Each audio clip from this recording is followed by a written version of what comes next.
Di tengah arisan keluarga besar yang penuh tawa, ibu mertuaku menyuruhku mencuci piring di dapur yang sempit dan pengap. Lalu, dari balik pilar marmer, aku mendengar mereka menyebutku perempuan kampung yang dipungut dari jalanan. Suamiku ikut tertawa.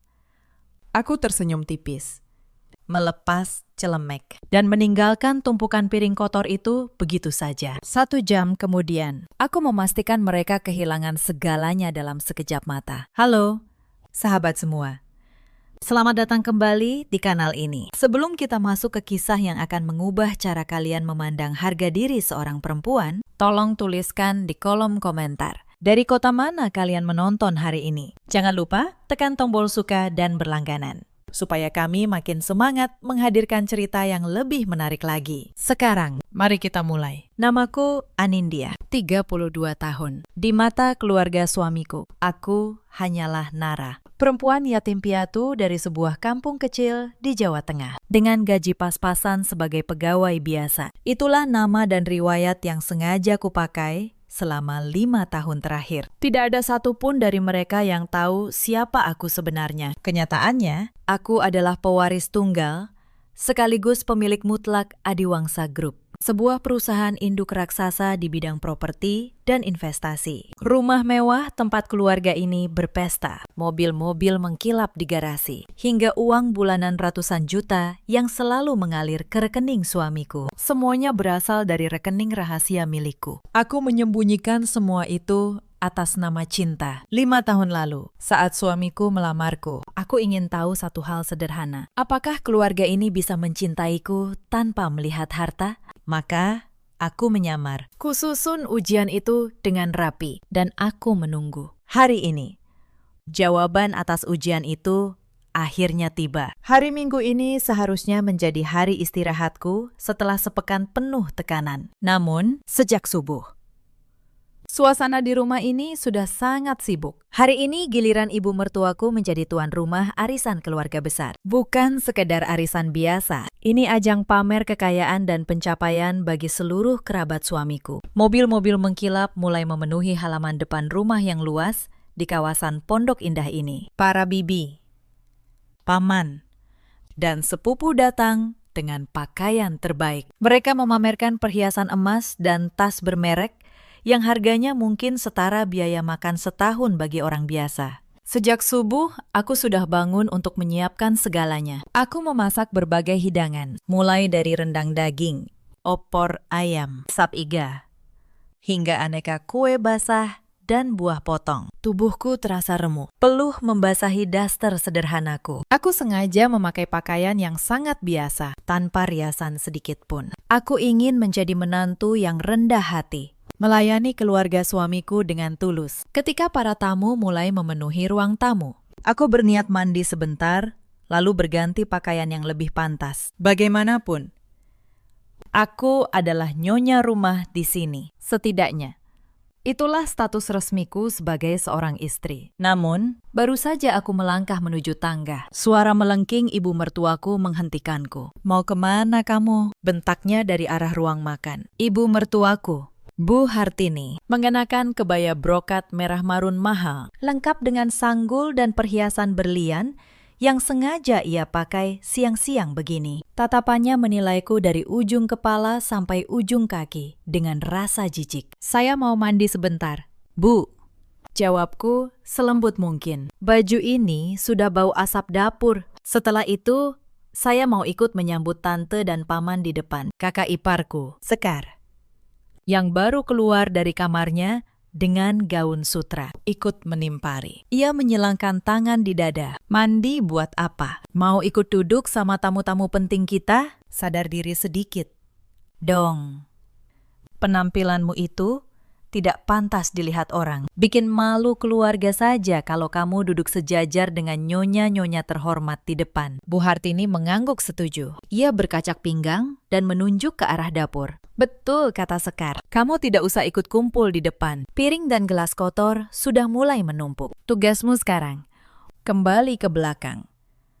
Cuci semua sampai bersih. Ingat, itu barang kristal mahal. Kalau pecah, gajimu 10 tahun pun tidak akan sanggup menggantinya." Dadaku terasa nyeri. Aku mengedarkan pandangan ke ruang tamu. Di sana, suamiku, Damar, duduk santai di sofa kulit. Ia tertawa terbahak bersama para sepupunya, memegang segelas sirup dingin. Sesekali matanya melirik ke arahku yang sedang diomeli. Namun ia langsung membuang muka. Tidak ada pembelaan. Tidak ada sedikit pun niat untuk menarik tanganku. Demi menghindari keributan yang memalukan, aku menundukkan kepala. Aku menghela napas panjang, lalu berbalik menuju dapur. Tapi malam ini, mereka belum tahu apa yang sudah kusiapkan diam-diam selama bertahun-tahun. Dapur itu terletak di bagian paling belakang rumah. Sempit, panas.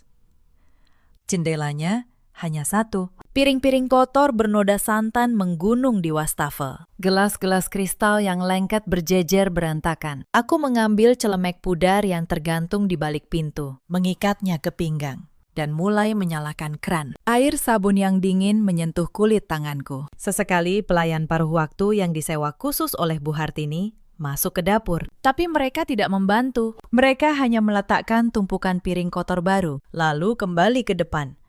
Bu Hartini secara terang-terangan melarang mereka mencuci. Tugas itu sengaja dibebankan sepenuhnya kepadaku. Sebuah hukuman tak tertulis, karena aku dianggap orang luar yang menumpang hidup. Sambil menggosok lemak di piring keramik, pikiranku melayang ke 5 tahun lalu. Aku diam-diam menyuntikkan dana ke rekening Damar, agar ia terlihat sukses dan bisa mengangkat derajat keluarganya. Aku melakukannya atas nama cinta. Namun, semakin Damar terlihat kaya, semakin arogan sikap keluarganya. Bu Hartini menganggap putranya terlalu sempurna untukku. Sekar selalu memandangku sebelah mata. Dan Damar, pria yang dulu melindungiku, perlahan berubah menjadi pria gila hormat yang terlalu takut pada ibunya. Tapi saat itu, aku masih ingin percaya pada satu kesempatan terakhir. 1 jam berlalu. Tanganku kebas dan memerah karena alergi sabun. Aku mematikan kran. Di meja dapur ada nampan besar berisi buah segar yang belum disajikan. Perutku berbunyi. Sejak subuh, aku belum makan apapun. Aku mengangkat nampan itu, hendak mengantarkannya ke ruang tamu. Aku tidak pernah menduga bahwa langkah ini akan membawaku pada kenyataan yang mengubah seluruh jalan hidupku. Aku menyusuri lorong panjang dengan langkah pelan. Semakin dekat ke ruang tamu, suara obrolan terdengar makin jelas. Decak kagum, pujian berlebihan, tawa yang menggema. Langkahku terhenti tepat di balik dinding pembatas. Aku tertutup pilar marmer besar, tapi bisa melihat dan mendengar dengan sangat jelas. Bu Hartini duduk di kursi tunggal berlapis beludru, dikelilingi para kerabat wanita. Sekar duduk di lengan kursi ibunya, memegang gelas teh dengan gaya seanggun mungkin. Aduh, rumah ini benar-benar luar biasa. Puji salah satu bibi. Anakmu memang hebat. Usianya belum 35, tapi sudah bisa membelikan rumah semewah ini untuk ibunya. Bu Hartini tersenyum lebar.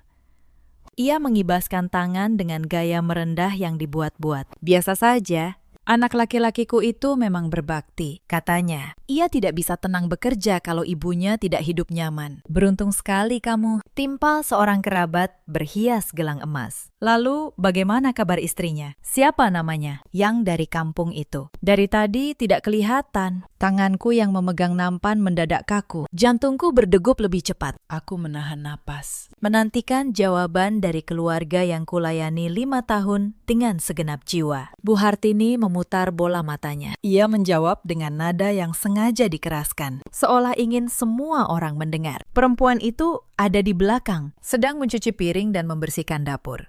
Mencuci piring? Kenapa tidak menyuruh pembantu saja? Kalian kan orang kaya sekarang, tanya kerabat itu. Tampak sedikit terkejut. Sekar menyela dengan tawa sumbang. Buat apa bayar pembantu mahal-mahal kalau ada tenaga gratis di rumah? Sudah sepantasnya dia di belakang cuci piring. Perempuan kampung seperti dia tidak selevel dengan kita yang duduk di ruang tamu. Nanti malah bikin malu keluarga. Darahku berdesir dingin. Hinaan itu diucapkan terang-terangan di depan puluhan pasang telinga. Tidak ada satu pun yang merasa iba. Beberapa kerabat justru ikut mengangguk dan tersenyum. Memang sih, lanjut Bu Hartini. makin pongah. Keluarga kita sekarang sudah berada di kelas atas. Anakku itu direktur, gajinya ratusan juta sebulan. Sementara perempuan itu cuma lulusan kampus biasa, yatim piatu. Tidak punya harta warisan sedikit pun. Untung anakku berbaik hati memungutnya. Kalau bukan karena anakku, dia pasti sudah jadi gembel di pinggir jalan. Kalimat itu meluncur bagaikan pedang yang menusuk ulu hatiku. Selama ini, aku menahan segala perlakuan kasarnya. Aku menelan semua omelan. Saat masakanku dianggap kurang asin. Saat lantai yang kupel dianggap kurang mengkilap. Aku mengira ia hanya keras karena karakternya. Namun hari ini, aku sadar. Di matanya, aku tidak pernah dianggap manusia. Rasa sakit itu belum seberapa dibanding pukulan yang datang beberapa detik kemudian dari arah beranda. Damar masuk ke ruang tamu. Ia baru selesai merokok bersama paman-pamannya. Ia mengambil sepotong kue. Ada apa ini? Seru sekali obrolannya, tanyanya sambil tertawa kecil. Ini, Bibi sedang menanyakan istrimu, sahut Sekar mengejek. Ibumu bilang dia sedang asik cuci piring di belakang. Damar tertawa. Ia benar-benar tertawa. Tidak ada raut bersalah. Biarkan saja dia di sana. Ucapnya santai sambil mengunyah kue. Dia memang lebih suka kegiatan dapur. Otaknya tidak akan sampai kalau diajak bicara soal bisnis atau investasi dengan kita. Dia cuma tahu harga cabai dan bawang. Biar dia sadar diri dengan posisinya di rumah ini. Nampan kayu di tanganku bergetar. Jari-jariku memutih, mencengkeram tepinya. Pria yang tadi malam tidur di sampingku. Pria yang selalu mencium keningku sebelum berangkat kerja. Pria yang seluruh kesuksesannya dibangun dari uang pribadiku secara diam-diam. Baru saja menginjak-injak harga diriku di depan semua orang. Lalu kenapa tidak kamu ceraikan saja dan cari istri yang lebih sepadan? Kompor seorang bibi. Anak teman arisanku itu manajer bank. Jauh lebih cocok untuk pria sukses sepertimu. Damar tersenyum. Pelan-pelan saja. Untuk sekarang, lumayan ada yang mengurus rumah secara gratis tanpa perlu digaji. Kalau soal istri yang selevel, itu bisa diatur nanti. Kalau aku sudah menemukan yang benar-benar sempurna. Kalimat terakhir itu menjadi batas akhir kesabaranku. Jembatan yang 5 tahun ku bangun dengan batu kesabaran dan semen pengorbanan. Seketika runtuh, berkeping-keping. Air mata yang sempat menggenang langsung mengering sebelum sempat jatuh. Sebagai gantinya, perasaan dingin menyelimuti seluruh tubuhku. Dingin yang mematikan.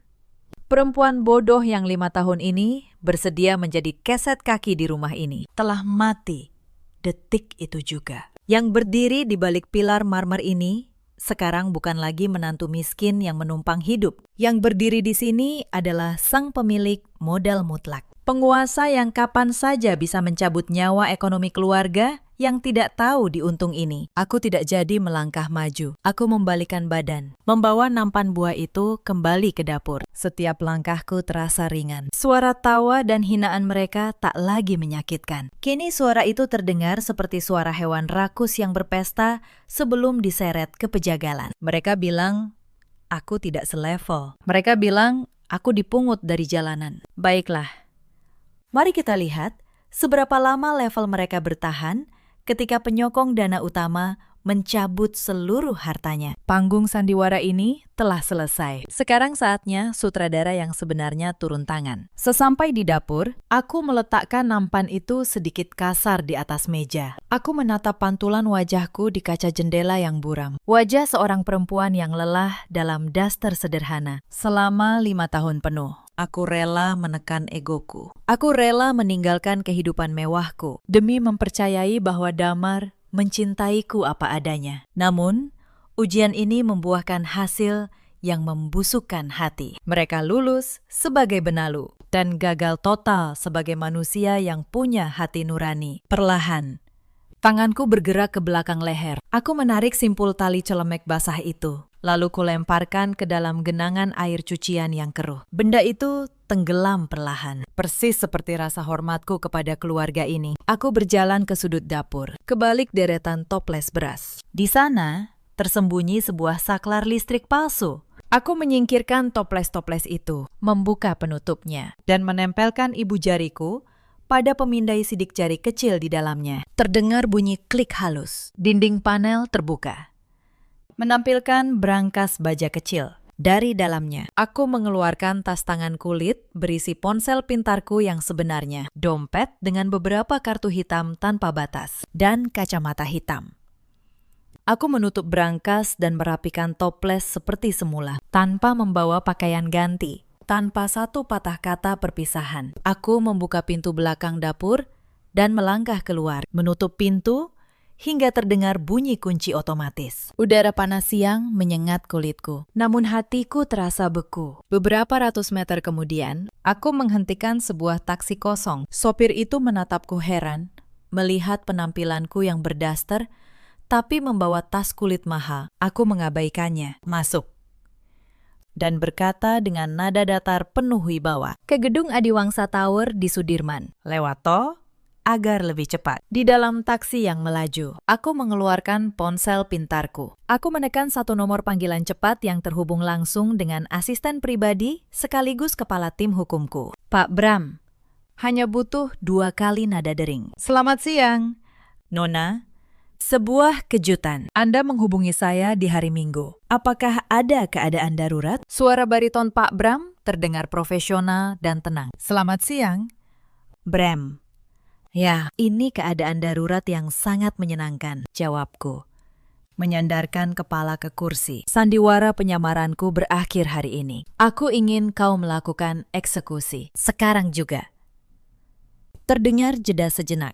Pak Bram sudah bertahun-tahun menyaksikanku menyiksa diri dengan kehidupan palsu ini. Ia tahu segalanya, sesuai dugaan saya. Nona, mereka akhirnya gagal melewati ujian kesabaran Anda. Apa instruksi pertama Anda? Pertama, blokir semua proses perbankan Damar. Batalkan semua kartu kredit tambahan yang dipakai ibu mertua dan kakak iparku. Bekukan rekening penampungan, tempat perusahaan kita selama ini menyuntik dana ke rekening Damar. Aku tidak ingin ada 1 rupiah pun dari uangku yang bisa mereka pakai untuk membeli sebotol air mineral pun. Terhitung detik ini. Dilaksanakan. Nona, sistem perbankan akan memutus akses mereka dalam waktu kurang dari 5 menit. Lalu, bagaimana dengan rumah yang mereka tempati saat ini? Aku tersenyum tipis. Ibu mertuaku sangat membanggakan rumah mewah itu kepada para tamu. Ia mengklaim putranya yang membelikannya. Kenyataannya, 5 tahun lalu.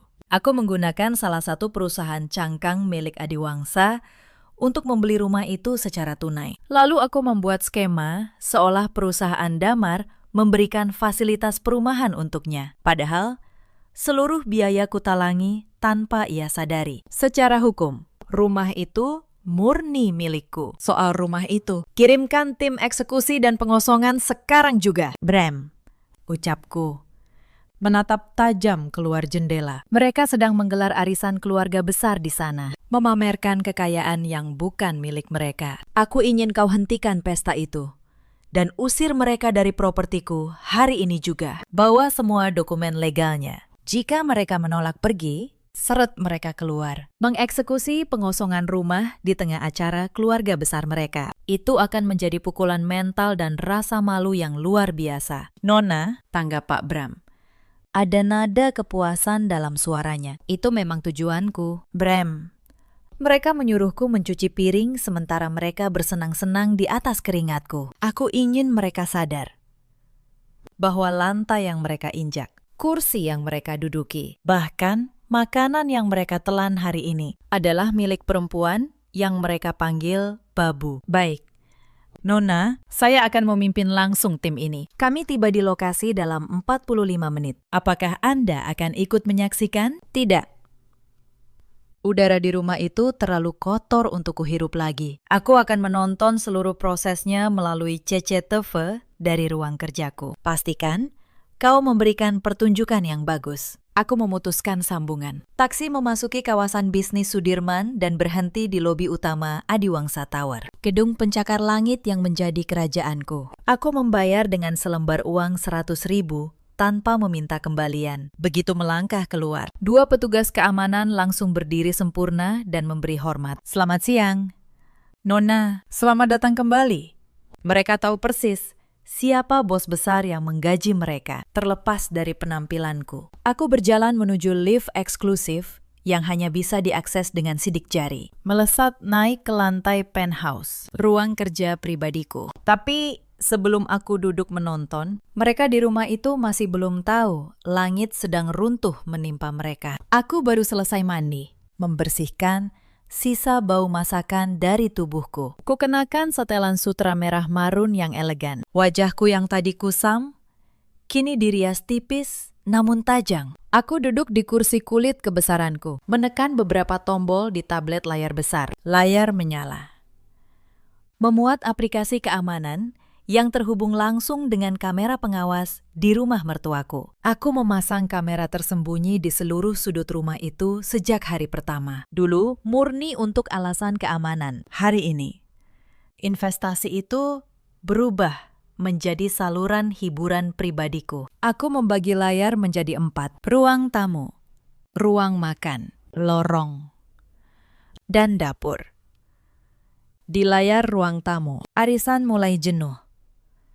Beberapa tamu bersandar kekenyangan. Bu Hartini mengipasi wajahnya. Damar duduk menyilangkan kaki, sibuk mengetik di ponsel. Sama sekali tidak menyadari istrinya sudah lenyap. Tak lama, di layar lorong, kulihat Bu Hartini berdiri dengan langkah tergesa dan wajah kesal menuju dapur. Aku membesarkan volume audio. Begitu masuk dapur, langkahnya terhenti. Ia menengok ke kanan dan kiri, mencari keberadaanku. "Di mana kamu, Nara?" Teriaknya melengking. Tidak ada jawaban. Ia mendekati wastafel dan matanya melotot melihat piring kotor yang belum berkurang. Wajahnya memerah saat melihat celemek basahku terendam di air cucian. Kurang ajar, perempuan gila. Berani-beraninya dia meninggalkan pekerjaan ini. Mendengar teriakan ibunya, Damar dan Sekar berlari menyusul ke dapur. "Ada apa, Bu?"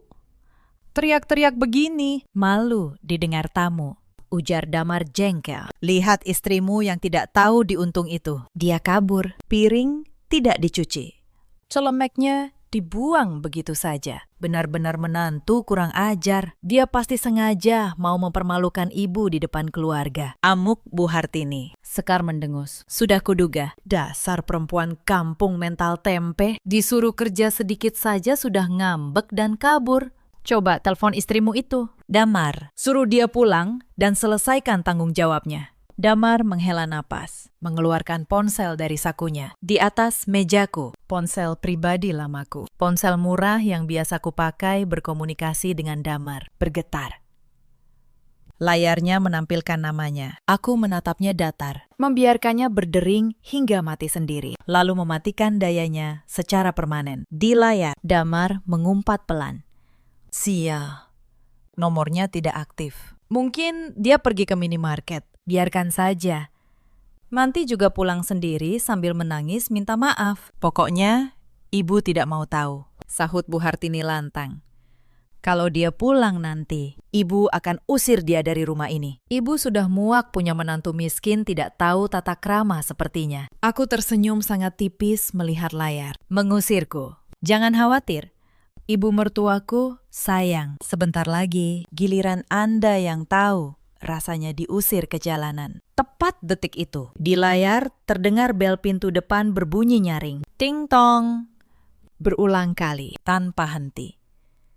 Bu Hartini menoleh, wajahnya berubah garang. Itu pasti perempuan sialan itu. Dia pasti kembali karena sadar tidak punya tempat tujuan. Biar ibu yang buka, ibu akan tampar wajahnya di depan semua orang. Ia melangkah cepat, setengah berlari, membelah kerumunan tamu. Damar dan Sekar mengikuti dari belakang, bersiap ikut menyudutkanku. Para tamu menghentikan obrolan, menatap ke arah pintu dengan penuh rasa ingin tahu, berharap menyaksikan sebuah drama rumah tangga yang seru. Bu Hartini meraih gagang pintu jati ganda itu, menariknya keras, dan membuka mulut lebar-lebar untuk memaki. "Berani-beraninya kamu, Kap." Suaranya tercekat di tenggorokan. Kalimatnya terputus seketika. Melalui kamera teras depan, aku melihat apa yang membuatnya membeku. Bukan sosok menantu kumal yang berdiri di sana. Di depan pintu, berdiri Pak Bram. Asisten pribadiku itu mengenakan setelan jas formal abu-abu, lengkap dengan dasi dan sepatu kulit mengkilap. Postur tinggi besar dan wajah tegasnya memancarkan aura intimidasi kelas tinggi. Dan ia tidak sendiri. Di belakangnya berdiri 6 petugas keamanan berbadan kekar berseragam hitam taktis. Tanpa ekspresi, di belakang mereka lagi terparkir 3 mobil hitam besar yang menutup seluruh akses keluar halaman. Bu Hartini mengerjapkan mata, bingung. Namun sifat arogannya cepat kembali. Ia mengira mereka rekan bisnis putranya yang salah hari. Kalian siapa? Rombongan dari mana ini? Kalau mau urusan bisnis dengan Damar, jangan datang hari Minggu. Dan jangan masuk lewat pintu utama. Ini acara arisan keluarga. Lewat pintu samping saja. Usirnya congkak. Mengibaskan tangan seolah mengusir lalat. Pak Bram tidak bergeming. Tatapannya menusuk tajam. Tanpa meminta izin, ia melangkah maju. Mendorong pelan bahu Bu Hartini hingga wanita tua itu terhuyung mundur ke dalam. Apa-apaan ini? Berani sekali kalian memaksa masuk rumahku, teriaknya. Berusaha menyeimbangkan tubuh. Keenam petugas bergerak masuk, menyebar dengan cepat. 2 menjaga pintu utama, 2 menuju pintu belakang. 2 mengawal Pak Bram. Damar maju, mencoba memasang badan sebagai kepala keluarga. Siapa kalian? Berani masuk rumah orang tanpa izin. Keluar sekarang atau saya telepon polisi, gertaknya. Menunjuk-nunjuk wajah Pak Bram. Pak Bram mengabaikan gertakan itu. Ia terus berjalan hingga berhenti di tengah ruang tamu. Para tamu kini berdiri tegang. Ketakutan melihat belasan orang berseragam mengambil alih ruangan. Pak Bram memberi isyarat kepada salah satu petugas yang segera mencabut kabel mesin karaoke. Ruangan itu seketika senyap, hingga suara napas orang-orang yang ketakutan pun terdengar jelas. Pak Bram mengangkat sebuah koper dokumen hitam. Ia menatap seluruh ruangan dengan ekspresi sedingin es. Mohon perhatian semuanya. Maaf jika kedatangan kami mengganggu pesta yang meriah ini. Suaranya menggema. Syarat otoritas. Ia menoleh menatap langsung wajah Damar dan Bu Hartini yang kini pucat pasi. Saya Bram, perwakilan hukum dan kuasa penuh dari pemilik sah properti yang kalian tempati. Tujuan saya berdiri di sini adalah menyampaikan satu pesan sederhana dari klien saya. Waktu kalian bersenang-senang dan bersandiwara di rumah ini sudah habis. Di puncak menara, aku menyandarkan punggung di kursiku, menyeruput air mineral perlahan. Pertunjukan sesungguhnya baru saja dimulai, dan aku tidak akan melewatkan 1 detik pun dari kehancuran mereka. Adegan di rumah mertuaku ditayangkan langsung dengan gambar dan suara jernih. Jika 1 jam lalu, ruangan itu penuh tawa angkuh. Kini udara di sana terasa kaku dan mencekik. Damar melangkah maju dengan wajah memerah, berusaha mempertahankan sisa wibawa. Pemilik sah properti, apa maksud Anda bicara melantur di rumah saya? Bentak Damar.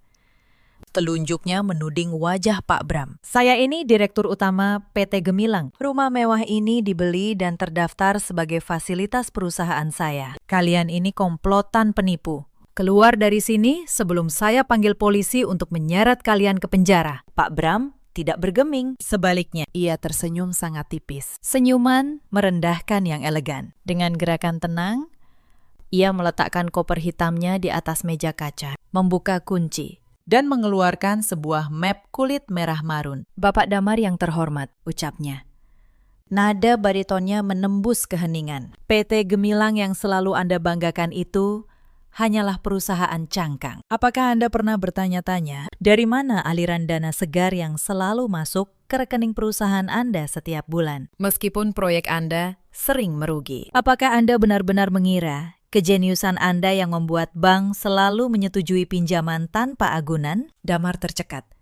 Mulutnya sedikit terbuka, tapi tidak ada kata yang keluar. Dahinya mulai mengeluarkan keringat dingin. Pertanyaan itu menusuk tepat di titik buta yang selama ini ia sangkal. Jauh di lubuk hatinya, ia tahu kesuksesannya terlalu instan. Namun egonya menolak mengakuinya. Saya akan membacakan fakta hukumnya, agar telinga Anda dan seluruh tamu di sini mendengar jelas. Lanjut Pak Bram. Ia membuka map merah dan mengangkat selembar sertifikat resmi berstempel Garuda. Rumah mewah ini, beserta seluruh tanah, perabotan, dan 3 unit mobil import di garasi. Murni dibeli secara tunai oleh klien kami. PT Gemilang hanya digunakan sebagai nama perantara sementara. Dan berdasarkan perjanjian yang Anda tanda tangani setahun lalu, yang tampaknya Anda tanda tangani tanpa membaca rincian klausulnya karena terlalu sibuk merayakan jabatan. Seluruh aset ini secara mutlak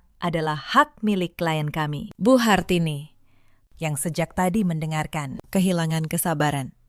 Ia menerobos maju, berdiri di sebelah putranya. Ia menepis udara di depannya, seolah ingin menampar Pak Bram dari jauh. Omong kosong, dasar pengacara gadungan, jeritnya. Urat lehernya menonjol. Pasti kamu dibayar saingan bisnis anak saya untuk membuat keributan. Anak saya itu orang kaya, orang hebat.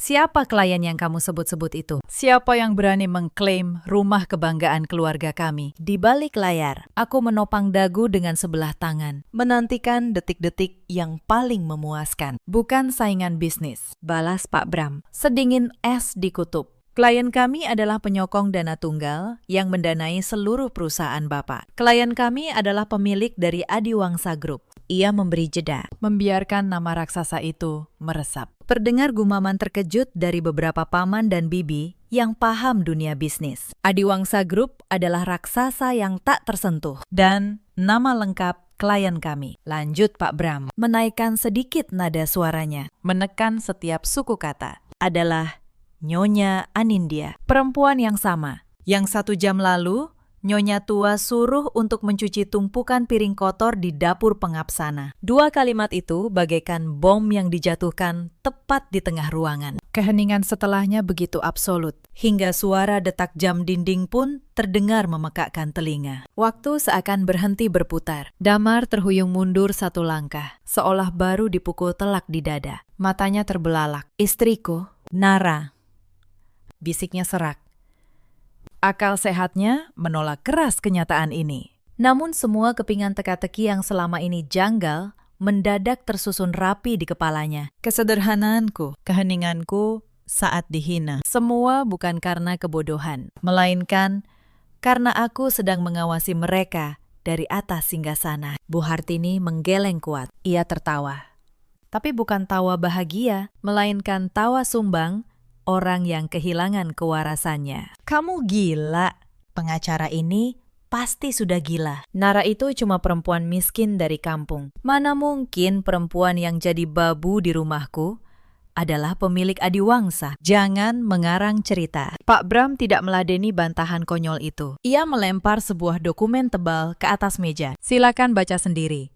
Tanda tangan asli Nyonya Anindya di seluruh surat kuasa dan kepemilikan ini. Anda pikir uang bulanan ratusan juta yang Anda pakai membeli perhiasan itu turun dari langit? Itu adalah belas kasihan dari Nyonya Anindya. Dan hari ini, belas kasihan itu resmi dicabut. Karena Anda terbukti tidak memiliki adab dan rasa terima kasih. Keadaan di ruangan itu seketika berubah. Para tamu yang 10 menit lalu menjilat dan memuji Bu Hartini setinggi langit, kini mulai berbisik dengan nada tajam. Mereka menatapnya dengan pandangan jijik. Ya ampun.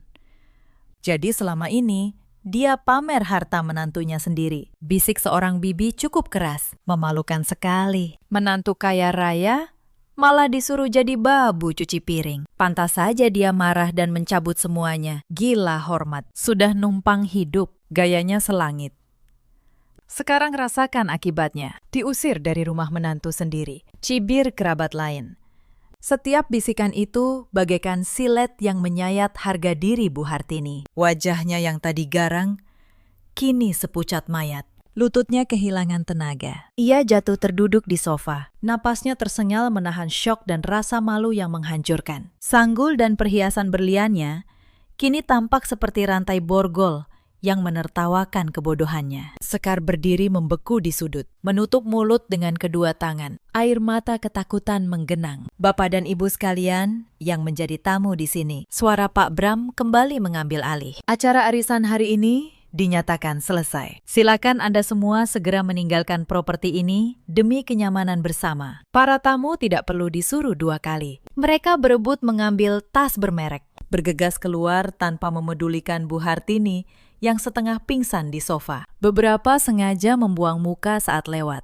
Tidak ingin dikaitkan dengan keluarga yang sedang terkena masalah besar ini. Dalam waktu kurang dari 10 menit. Ruang tamu yang tadi penuh sesak kini kosong melompong, menyisakan 3 penghuni rumah yang sedang menanti vonis. Pak Bram menatap Damar, Bu Hartini, dan Sekar bergantian, tatapan tanpa ampun. Kalian punya waktu tepat 15 menit. Kumpulkan pakaian pribadi seperlunya. Jangan berani membawa barang berharga. Perhiasan emas yang dibeli dengan uang Nyonya Anindya, elektronik, atau sertifikat apapun. Setelah 15 menit, petugas kami akan menyeret kalian keluar dari properti ini secara paksa jika diperlukan. Aku tersenyum puas dari balik layar. Langkah pertama berjalan sempurna. Tapi aku tahu, karakter keluarga parasit seperti mereka tidak akan menyerah semudah itu. Tenggat 15 menit itu berdetak bagaikan bom waktu. Damar, sang anak kebanggaan, berdiri mematung dengan keringat dingin membasahi kemeja mahalnya. Ia menolak menerima bahwa kerajaan ilusi yang membesarkan egonya telah hancur dalam satu jentikan jari. Tidak. Ini tidak mungkin. Aku bukan pria miskin, teriak Damar. Kepanikan menguasai akal sehatnya. Ia merogoh saku jasnya, mengeluarkan dompet kulit tebal, mencabut 2 keping kartu kredit hitam, dan melemparnya ke atas meja kaca. Kalian pikir aku tidak punya uang? Di dalam kartu ini, limitnya miliaran. Berapa harga rumah ini? 20 miliar. 30. Aku akan membelinya tunai detik ini juga. Biar perempuan sialan itu tahu aku tidak butuh uangnya. Matanya liar memancarkan keputusasaan gila. Aku menggeleng dari layar tabletku. Sungguh menyedihkan. Pria dewasa yang masih belum sadar bahwa seluruh napas finansialnya berada di bawah kendaliku. Pak Bram melirik kartu kredit itu dengan tatapan mengejek. Ia memberi isyarat kepada staf keuangannya yang segera mengeluarkan mesin EDC portable. Staf itu menggesek salah satu kartu. Terdengar bunyi bip panjang, diikuti keluarnya secari kertas kecil. Status kartu diblokir secara permanen oleh pihak penerbit. Lapornya datar. Mustahil. Coba kartu yang satunya. Pasti mesinmu yang rusak. Perintah Damar histeris. Staf itu menggesek kartu kedua. Hasilnya sama persis. Kartu diblokir. Wajah Damar berubah lemas. Ia mengeluarkan ponsel, menekan nomor manajer banknya dengan jari gemetar. Suara panggilan terdengar di pengeras suara. Kenapa semua kartu kredit saya diblokir? Saya ini nasabah utama. Buka sekarang juga, ancam Damar. Mohon maaf, Bapak. Kami menerima surat perintah penyitaan dari kantor pusat Adiwangsa Group selaku penjamin utama seluruh rekening Anda. Seluruh akun dan batas kredit Anda dibekukan permanen terkait dugaan penyalahgunaan modal. Saat ini, saldo Anda 0 rupiah. Panggilan diputus sepihak. Ponsel itu nyaris tergelincir. Namun sebelum ia sempat memproses kehancuran itu, ponsel kembali berdering. Panggilan dari wakil direktur kantornya. Damar mengangkat. Masih mode pengeras suara. Pak Damar, hancur kita. Jeritan panik wakil direktur langsung menyambut telinga semua orang di ruangan. Ada apa lagi? Bicara yang jelas, balas Damar. Napasnya memburu. Adiwangsa Group, investor utama kita, mendadak menarik mundur semua suntikan dana mereka 10 menit lalu. Mereka membatalkan kontrak proyek raksasa kita secara sepihak. Surat tuntutan ganti rugi bernilai ratusan miliar baru masuk ke email perusahaan. Bank langsung menyita aset kantor karena gagal bayar. Polisi sedang dalam perjalanan untuk menyegel gedung. Perusahaan kita bangkrut total hari ini juga. Pakistan. Kalimat terakhir itu menjadi paku terakhir yang menutup peti mati kesombongan Damar. Pegangan tangannya melemah. Ponsel mahal itu terlepas, jatuh ke lantai marmer. Layarnya retak 1000. Damar jatuh berlutut. Tatapannya kosong, menatap pecahan ponselnya. Seolah itu cerminan hidupnya yang hancur. Tidak ada lagi kebanggaan. Pria direktur yang angkuh itu telah kembali ke wujud aslinya. Seorang pria tanpa apa-apa. Melihat putranya berlutut, Bu Hartini menjerit histeris. Ia membuang bantal sofa dan merangkat menghampiri Damar, mengguncang bahunya. Lakukan sesuatu. Telepon relasi bisnis. Telepon siapa saja yang bisa meminjamkan uang. Ibu tidak mau diusir dari rumah ini. Damar, ibu tidak mau jadi gembel. Apa kata teman-teman arisan ibu nanti? Tangisnya meraung.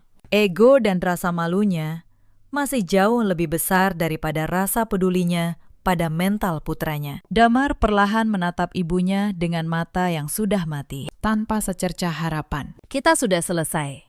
Bu, bisiknya kosong. Uang, mobil, rumah ini. Semuanya milik Nara. Kita memakan uang Nara selama ini. Istri yang ibu suruh cuci piring tadi, dia yang menghidupi kita. Dan sekarang, dia mengambil semuanya. Sekar yang sedari tadi bersembunyi di sudut, akhirnya menangis histeris. Ia berlari ke kamarnya, mencoba menyelamatkan barang-barang bermereknya. Di layar, kulihat petugas keamanan wanita mengikutinya dengan sigap. Beberapa saat kemudian, Sekar diseret keluar sambil meronta. Tangannya mempertahankan sebuah tas desainer. Lepaskan, ini tas kesayanganku. Aku beli pakai kartu kredit sendiri, jerit Sekar. Kartu kredit Anda tagihannya selalu dibayar penuh oleh klien kami setiap bulan. Tas ini adalah aset yang disita, jawab petugas itu tegas, melemparkan tas tersebut ke tumpukan barang sitaan. Waktu 15 menit habis. Pak Bram melihat arlojinya dan memberi isyarat. Waktu habis. Kosongkan rumah sekarang.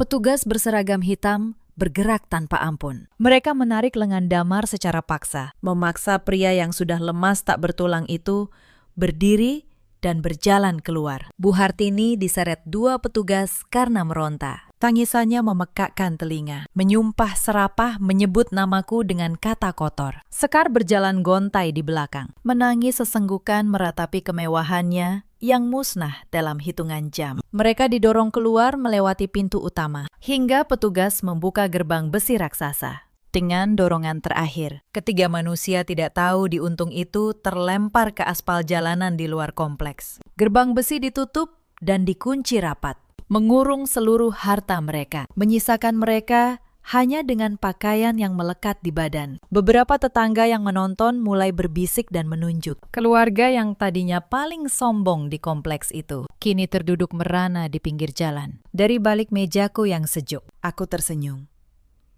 Aku menekan satu tombol, dan layar tabletku menjadi gelap. Siaran langsung kehancuran itu selesai. Rasa dahaga yang mengeringkan kerongkonganku saat mencuci piring tadi kini terbayar lunas. Namun permainanku belum benar-benar berakhir. Aku tahu ketika rasa lapar dan keputusasaan menghantam perut mereka nanti malam, mereka pasti akan mencoba melacakku, merangkak datang mengemis. Dan ketika saat itu tiba, aku akan memastikan mereka mengerti bahwa tangan yang pernah mereka paksa mencuci piring ini tidak akan pernah bisa mereka raih lagi. Keesokan harinya, matahari pagi menyinari kota. Aku berdiri di depan dinding kaca raksasa di ruang kerjaku, memandangi lalu lintas di bawah sana. Kukenakan setelan blazer biru dongker dengan kemeja sutra putih. Secangkir espresso panas berada di genggamanku. Tiba-tiba, terdengar ketukan halus di pintu. Pak Bram melangkah masuk dengan raut datar, namun matanya menyiratkan berita menarik. Ia berhenti dalam jarak hormat. Selamat pagi. Nona, maaf mengganggu waktu istirahat Anda. Selamat pagi. Bram, ada perkembangan apa? Apakah proses pengambil alihan sisa aset perusahaan cangkang itu sudah selesai? Tanyaku. Masih memandangi kota. Semua proses legalitas penyitaan sudah rampung. Rekening mereka kosong dan tidak bisa dipulihkan. Namun, bukan itu alasan utama saya menghadap pagi ini. Kali ini ada nada geli tertahan dalam suaranya. Di lobi bawah gedung kita saat ini, ada 3 orang yang membuat keributan. Mereka memaksa masuk, ingin bertemu pemilik Adiwangsa Group. Petugas lobi hendak menyerahkan mereka ke polisi karena terus berteriak dan menangis. Tapi saya mengenali wajah mereka dari kamera. Itu adalah mantan suami Anda, ibu mertua, dan kakak ipar Anda. Mendengar 3 gelar itu, aku memutar tubuh perlahan. Aku tersenyum tipis, meletakkan cangkir kopi di atas meja mahoni. Sudah kuduga mereka tidak akan menyerah. Setelah semalaman menggelandang tanpa uang sepeser pun, rasa lapar dan keputusasaan pasti telah membakar habis sisa kesombongan mereka. Mereka akhirnya menyadari, satu-satunya cara bertahan hidup adalah dengan mengemis pada perempuan yang kemarin mereka perlakukan layaknya sampah. Suruh petugas membawa mereka naik ke lantai ini. Bram, perintahku tenang. Antar mereka langsung ke ruang kerjaku. 10 menit kemudian, pintu ganda ruang kerjaku terbuka. Pak Bram melangkah masuk, diikuti 4 petugas yang mengawal 3 orang paling menyedihkan yang pernah kulihat. Damar terlihat seperti orang gila. Kemejanya kusut, kotor, rambutnya berantakan. Kantung matanya hitam karena tidak tidur. Bu Hartini tidak kalah mengenaskan. Kebaya merah marunnya kotor dan robek. Sanggulnya terurai. Sekar berjalan di belakang dengan langkah gontai. Matanya bengkak karena terus menangis. Begitu mata Bu Hartini menatapku yang duduk santai di kursi direktur. Kakinya seolah kehilangan tulang penyangga, tanpa memedulikan harga dirinya. Wanita itu langsung menjatuhkan diri ke lantai karpet. Ia merangkak maju dan berhenti tepat di depan mejaku. Menantu kesayanganku. Anakku yang paling baik hati, jeritnya serak. Air mata buaya mengalir deras, membasahi pipinya yang keriput. Ia mengulurkan kedua tangan, seolah ingin menggapai tanganku. Tolong maafkan ibu, ibu mohon ampun padamu.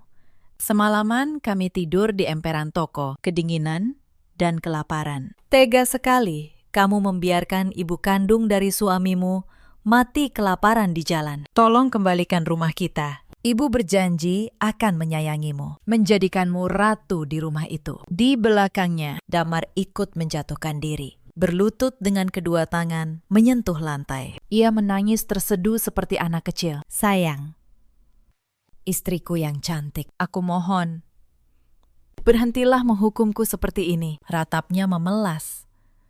Aku tahu aku salah. Karena diam saja saat ibu menyuruhmu mencuci piring. Aku pria bodoh.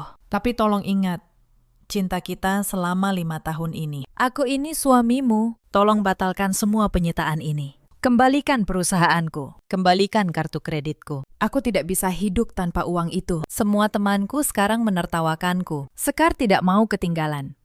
Ia ikut berlutut di samping ibunya, merengek. Nara, tolong. Kamu kan sudah kaya raya. Hartamu tidak akan habis 7 turunan. Buat apa kamu ambil tas dan perhiasanku? Itu semua barang kesayanganku. Aku berjanji tidak akan menghinamu lagi. Aku akan membantumu mencuci piring setiap hari kalau perlu. Mendengar rentetan permohonan yang menjijikan itu, aku tidak menunjukkan reaksi apapun. Wajahku datar, sedingin baha. Aku memandangi wajah mereka satu persatu. Mereka tidak datang karena menyesali kesalahan. Mereka datang karena kehilangan kenyamanan. Kata maaf yang keluar dari mulut mereka hanyalah alat untuk memanipulasi hatiku, agar bisa kembali hidup mewah dengan uangku. Aku mengangkat kedua tanganku dari atas meja, lalu membalikan telapaknya, menatap jari-jariku yang masih menyisakan warna kemerahan akibat alergi sabun kemarin. Gerakan itu membuat mereka bertiga terdiam. Kalian memanggilku menantu kesayangan, anak yang baik, istri yang cantik. Aku mengulangi kata-kata mereka dengan nada mengejek. Suaraku menggema, mematahkan harapan palsu yang baru mereka bangun. Aku menatap tepat ke mata Bu Hartini. Kemarin, saat aku berkeringat di dapur kalian yang pengap, aku mendengar dengan sangat jelas kalimat yang keluar dari mulut Anda. Anda bilang, sudah sepantasnya aku di belakang mencuci piring. Anda bilang aku perempuan kampung yang dipungut dari jalanan. Itu cuma bercanda. Ibu cuma asal bicara di depan teman-teman arisan, biar mereka terkesan. Ibu tidak sungguh-sungguh, bantah Bu Hartini panik, menggeleng kuat.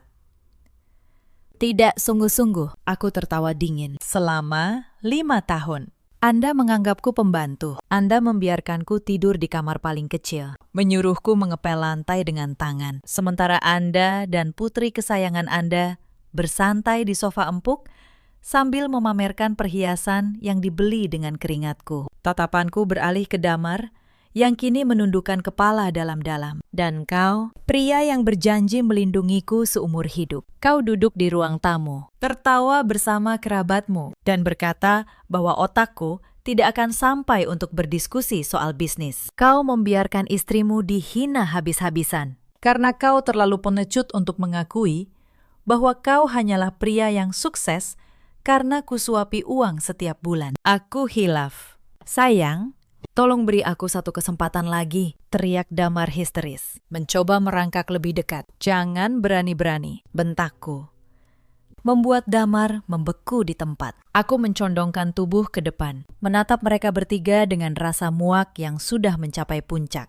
Aku mengarahkan kedua tanganku yang terbuka ke arah mereka. Lihat tangan ini baik-baik. Kalian mengira tangan ini hanya pantas mencuci piring kotor dan gelas sisa minuman kalian. Tapi kalian lupa satu hal. Tangan yang mencuci piring ini adalah tangan yang sama yang mentransfer miliaran rupiah ke rekening kalian. Dan tangan ini pula yang kemarin mencabut semua kemewahan palsu itu dari hidup kalian dalam sekejap mata. Bu Hartini kembali meraung, memukul lantai dengan frustrasi. Kamu jahat!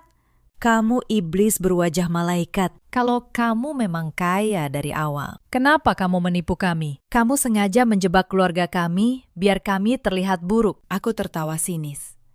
Aku menyembunyikan identitasku untuk mencari ketulusan, bukan untuk menjebak. Jika kalian memperlakukanku layaknya manusia, rumah mewah itu dan semua hartanya akan kuberikan secara permanen kepada kalian. Tapi kalian membuktikan bahwa kalian hanyalah parasit rakus yang tidak tahu cara menghargai kebaikan. Kalian sendiri yang menggali kubur kalian dengan kesombongan yang tidak pada tempatnya. Aku menyandarkan punggung ke kursi. Kalian ingat kata-kata pamungkas kalian kemarin? Kalian bilang aku tidak selevel dengan kalian. Kalian benar. Kita memang tidak selevel. Aku berada di puncak gedung pencakar langit ini, memegang kendali atas hidup ribuan karyawan. Sementara kalian hanya kumpulan orang yang kebetulan pernah menumpang hidup di atas kemurahan hatiku. Aku menoleh ke arah Pak Bram yang berdiri tegap di sudut. Aku memberi anggukan kecil. Ia segera mengerti. Melangkah maju, membawa sebuah map kulit hitam. Ia membukanya tepat di hadapanku. Di dalamnya terdapat dokumen resmi bermaterai yang sudah disiapkan tim hukumku sejak tadi malam. Aku mengambil pena berujung emas dari atas meja. Tanpa ragu, tanpa setetes air mata. Aku membubuhkan tanda tanganku dengan gerakan cepat dan tegas. Lalu kuambil dokumen itu dan kulempar ke arah Damar yang masih bersimpuh. Apa ini? Tanya Damar, gemetar, mengambil salah satu lembarnya. Begitu ia membaca judul surat yang dicetak tebal, matanya membelalak. Wajahnya semakin pucat. Itu adalah surat gugatan cerai dan perjanjian pemisahan harta. Ucapku sedingin es. Tanda tangani sekarang juga. Dalam dokumen itu tertulis jelas. Kau tidak memiliki hak 1 sen pun atas harta apapun. Mengingat seluruh aset yang kau gunakan selama pernikahan terdaftar atas nama perusahaanku, dan kau tidak memiliki kontribusi finansial sedikit pun. Damar menggeleng kuat. Air matanya kembali mengucur. Tidak. Aku tidak mau bercerai. Aku tidak akan pernah menandatangani ini. Kamu istriku sampai mati. Tolong, beri aku kesempatan memperbaiki semuanya. Jangan buang aku seperti sampah. Ia mencoba merobek surat itu. Namun seorang petugas langsung menahan tangannya, lalu menyodorkan pena hitam di depan wajahnya. Kau tidak punya pilihan lain. Damar. Potongku. Suaraku menggelegar. Kau bisa menandatanganinya dengan damai sekarang. Atau tim hukumku akan menyeretmu ke pengadilan atas tuduhan penipuan korporasi dan penggelapan dana perusahaan. Jika kau memilih jalur pengadilan, aku pastikan kau tidak hanya berakhir sebagai gelandang, tapi masuk penjara selama belasan tahun. Pilih mana? Bebas sebagai pengemis atau di penjara sebagai narapidana? Mendengar ancaman penjara, pertahanan Damar runtuh sepenuhnya. Pria pengecut itu selalu takut pada hukuman. Dengan tangan gemetar hebat dan air mata yang membasahi kertas, ia mengambil pena itu sambil terisak. Ia membubuhkan tanda tangan di atas surat cerai tersebut. Begitu tanda tangan itu selesai, Pak Bram dengan sigap mengambil dokumen itu kembali. Sebuah beban seberat gunung yang menghimpit dadaku selama 5 tahun. Akhirnya terangkat sepenuhnya. Aku resmi bebas dari rantai pernikahan beracun ini. Proses hukum sudah selesai, kataku sembari berdiri dari kursi. Aku menatap ketiga manusia yang masih menangis di lantai dengan pandangan terakhir penuh kemuakan. Bawa mereka keluar dari gedungku, antar mereka ke jalanan. Dan pastikan wajah mereka masuk dalam daftar hitam keamanan. Mereka tidak diizinkan mendekati area dalam radius 1 kilometer dari properti manapun yang berafiliasi dengan Adiwangsa Group. Tidak. Nara, tolong jangan lakukan ini. Kamu tidak bisa membiarkan ibu mati di jalanan. Karma akan mengutukmu, menantu durhaka. Jerit Bu Hartini meronta saat dua petugas menarik lengannya. Sekar diseret keluar sambil menangis. Lepaskan aku. Aku mau tasku. Dasar perempuan iblis. Damar menjadi orang terakhir yang keluar. Ia tidak lagi berteriak. Ia hanya terus menoleh ke belakang, menatapku dengan penyesalan yang sudah tidak ada artinya lagi. Menggumamkan namaku tanpa henti, hingga pintu ganda ruang kerjaku tertutup, meredam seluruh suara tangisan mereka. Keheningan kembali menyelimuti ruang kerjaku. Suasana kembali damai. Pak Bra memberikan anggukan hormat, eksekusi yang sangat bersih dan memuaskan. Nona, saya rasa mereka tidak akan berani mengganggu kehidupan Anda lagi. Terima kasih, Bram. Kau telah bekerja dengan sangat baik, jawabku. Membalas senyumnya. Aku berjalan kembali ke dinding kaca. Beberapa menit kemudian, dari kejauhan, aku melihat tiga sosok kecil yang didorong keluar dari pintu utama gedung. Mereka tersungkur di trotoar yang panas. Tidak ada mobil mewah yang menjemput. Mereka harus berjalan kaki di bawah terik matahari, membawa serta kesombongan mereka yang kini tidak lagi laku untuk ditukar dengan sebungkus nasi. Cerita ini mengajarkan kita satu hal. Uang tidak akan pernah bisa membeli kelas dan rasa hormat. Jangan pernah menilai seseorang dari pakaian yang ia kenakan. Dan jangan pernah merendahkan orang yang sedang melayanimu dengan tulus. Karena kelas sejati seseorang tidak diukur dari seberapa banyak perhiasan yang menempel di tubuh, melainkan dari seberapa baik kita memperlakukan orang lain. Terutama mereka yang terlihat berada di bawah kita. Ada banyak perempuan di luar sana yang seperti aku dulu. Mereka rela menekan harga diri, menelan hinaan setiap hari, dan menjadi pelayan tanpa bayaran, hanya demi mempertahankan sebuah pernikahan yang sebenarnya sudah lama mati. Ada juga banyak suami, seperti Damar, pria lemah dan gila hormat, yang membiarkan ibunya menginjak-injak istrinya demi harga diri yang semu. Dan ada pula para ibu mertua seperti Bu Hartini yang menganggap menantu sebagai pelayan yang menumpang hidup tanpa pernah sadar bahwa orang yang mereka rendahkan justru adalah orang yang menopang seluruh hidup mereka. Damar kini menjadi pria tanpa apa-apa, hidup dari belas kasihan orang. Bu Hartini dan Sekar harus belajar bertahan hidup dengan tangan mereka sendiri, sesuatu yang tidak pernah mereka lakukan seumur hidup. Sementara aku membuang seluruh benalu yang menggerogoti hidupku. Masa depanku membentang luas, bersinar jauh lebih terang, menanti sang ratu yang baru saja merebut kembali seluruh kerajaannya dalam hidup. Kita selalu punya pilihan. Kita bisa memilih untuk menghargai orang lain atau menginjak mereka demi kesombongan sesaat. Tapi ingatlah, setiap pilihan selalu membawa akibatnya sendiri. Bagaimana menurut kalian? Ceritakan kisah kalian di kolom komentar. Terima kasih sudah menemani sampai akhir. Sampai jumpa di kisah berikutnya. Malam itu hujan turun seperti dilempar dari langit. Anak saya yang berusia 5 tahun tak sengaja memecahkan guci antik milik ibu mertua saya. Belum sempat saya minta maaf. Kami sudah diseret ke pintu. Kami diusir ke jalanan dingin tanpa alas kaki, tanpa payung, tanpa sepeser pun di tangan, sambil memeluk anak saya yang menggigil di trotoar. Saya bersumpah satu hal dalam hati. Suatu hari, rumah megah itu akan tahu siapa sebenarnya yang selama ini menanggung semuanya. Halo, sahabat. Selamat datang kembali di channel ini. Sebelum kita mulai, jangan lupa absen di kolom komentar. Dari kota mana kalian menonton? Tekan tombol suka dan subscribe agar kami makin semangat menghadirkan kisah yang lebih menyentuh lagi. Nyalakan teh hangat kalian dan dengarkan kisah ini sampai akhir. Nama saya Maya Anggraini, 34 tahun. Saya bekerja sebagai auditor di sebuah kantor akuntan publik di kawasan Sudirman, Jakarta. Sudah 6 tahun saya menjadi istri Dewa, dan 5 tahun saya menjadi ibu dari Raka. Orang melihat saya sebagai perempuan pendiam yang selalu mengalah. Mereka tidak tahu, perempuan yang setiap hari berhadapan dengan angka, tahu persis cara membaca siapa yang berbohong. Menjadi menantu yang menumpang di rumah mertua bukan impian perempuan manapun. Sejak awal pernikahan saya dengan Dewa, saya sudah tahu Tempat saya di rumah besar itu hanya sebatas bayangan.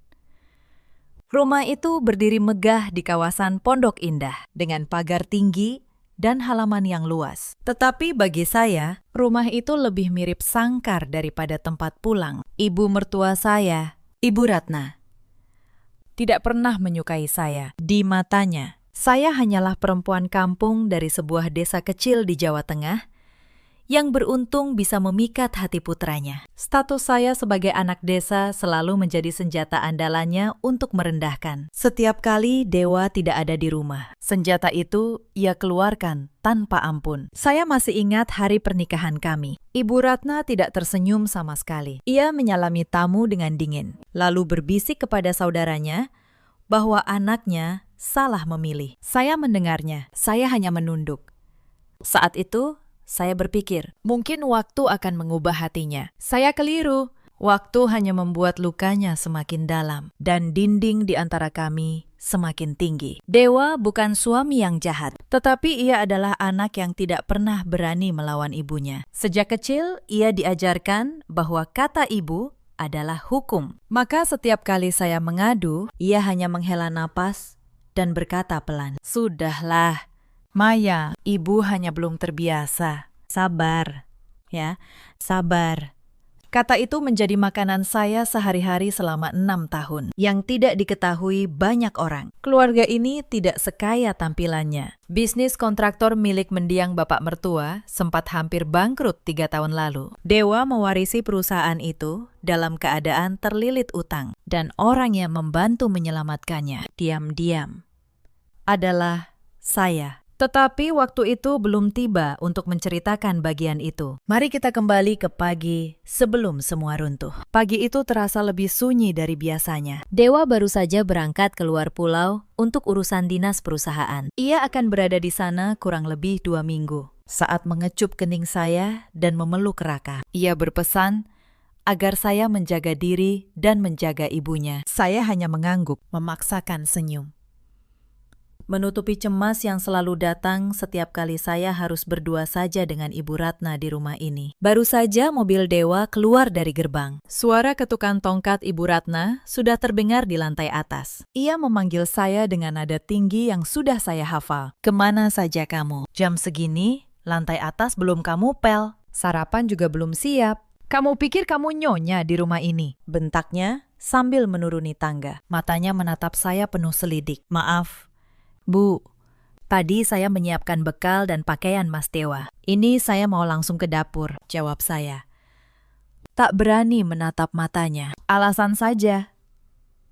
"Ingat, selama Dewa tidak ada, jangan harap kamu bisa bersantai. Rumah ini butuh diurus, bukan cuma diisi oleh pemalas seperti kamu," sahutnya sambil berjalan menuju ruang keluarga. Saya menghela napas panjang, menahan perih di dada. Lalu, saya berlari ke dapur, menyiapkan sarapan, mencuci pakaian, membersihkan seluruh ruangan. Semua saya kerjakan sendiri. Sejak saya tinggal di rumah ini, Ibu Ratna sengaja memberhentikan asisten rumah tangga. Alasannya sederhana, untuk apa membayar orang lain kalau ada menantu yang bisa disuruh-suruh? Menjelang sore, tubuh saya rasanya mau runtuh. Saya duduk sebentar di dapur sambil mengusap keringat. Raka, yang sejak tadi bermain sendiri di kamarnya, berlari menghampiri saya sambil membawa mobil-mobilannya. "Ibu, haus," ucapnya dengan suara cadel yang menggemaskan. Saya tersenyum, menelus rambutnya yang basah oleh keringat. "Sebentar ya, Ibu ambilkan minum dulu." Setelah minum, Raka kembali berlari riang. Kali ini, ia menuju ruang tamu depan. Ruangan itu sebenarnya area terlarang baginya. Di sana, Ibu Ratna menyimpan berbagai koleksi barang mahal. Salah satunya, guci besar berwarna biru putih yang katanya dibeli dari luar negeri dengan harga ratusan juta. Ibu Ratna sangat memuja guci itu. "Raka, mainnya di ruang tengah saja ya, sayang," panggil saya sambil menyusulnya. Namun, anak laki-laki yang sedang aktif-aktifnya itu tak mendengarkan. Ia terus mendorong mobil-mobilannya dengan kencang di lantai ruang tamu. Mata saya membelalak saat melihat arah mobil-mobilan itu meluncur. Mobil itu menabrak kaki meja pajangan. Meja bergetar. Lalu, seperti adegan yang berputar lambat. Guci biru putih itu bergoyang, miring, dan jatuh. Suara pecahan keramik memenuhi seluruh ruangan. Pecahan biru putih berserakan di lantai marmer. Untuk sesaat, dunia terasa berhenti. Raka berdiri membeku. Bibirnya gemetar. Saya memeluknya cepat. Jantung saya berdebar liar dari arah tangga. Langkah Ibu Ratna terdengar tergesa. Dan malam itu, saya tahu, badai yang sesungguhnya baru akan dimulai. Apa yang terjadi? Suara Ibu Ratna menggelegar begitu ia melihat pecahan di lantai. Wajahnya berubah merah padam. Guciku. Guci kesayanganku. Ia berlari menghampiri pecahan itu, memunguti kepingannya dengan tangan gemetar. Lalu matanya beralih ke arah saya dan Raka dengan tatapan yang tak pernah saya lihat sebelumnya. Bu, maafkan kami. Raka tidak sengaja. Saya akan ganti, berapapun harganya, kata saya cepat, masih memeluk Raka erat. Ganti. Dengan apa kamu mau ganti? Guci ini harganya lebih mahal dari seluruh hidupmu, jeritnya. Sudah kuduga, membawa anak kampung ke rumah ini hanya mendatangkan sial. Anakmu sama saja denganmu, perusak. Kata itu menusuk lebih dalam dari pecahan keramik manapun. Raka mulai menangis ketakutan di pelukan saya. Saya menahan air mata, mencoba tetap tenang. Bu, dia masih anak-anak. Tolong jangan begitu, pinta saya. Diameter.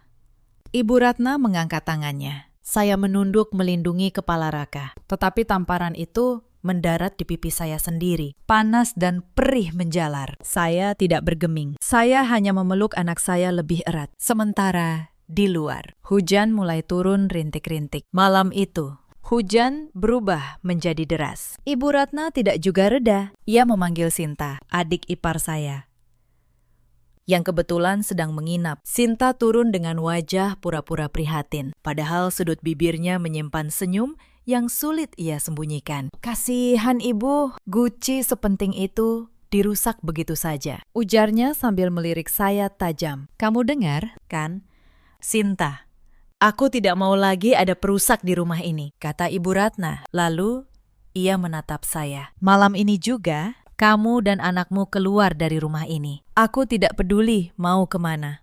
Yang penting, aku tak mau melihat muka kalian lagi. Saya tertegun. Bu, ini malam hari dan hujan deras. Raka bisa sakit. Setidaknya tunggu sampai Mas Dewa pulang, kata saya memohon. Dewa tidak ada di sini. Dan selama dia tidak ada, rumah ini aku yang pegang. Potong Ibu Ratna.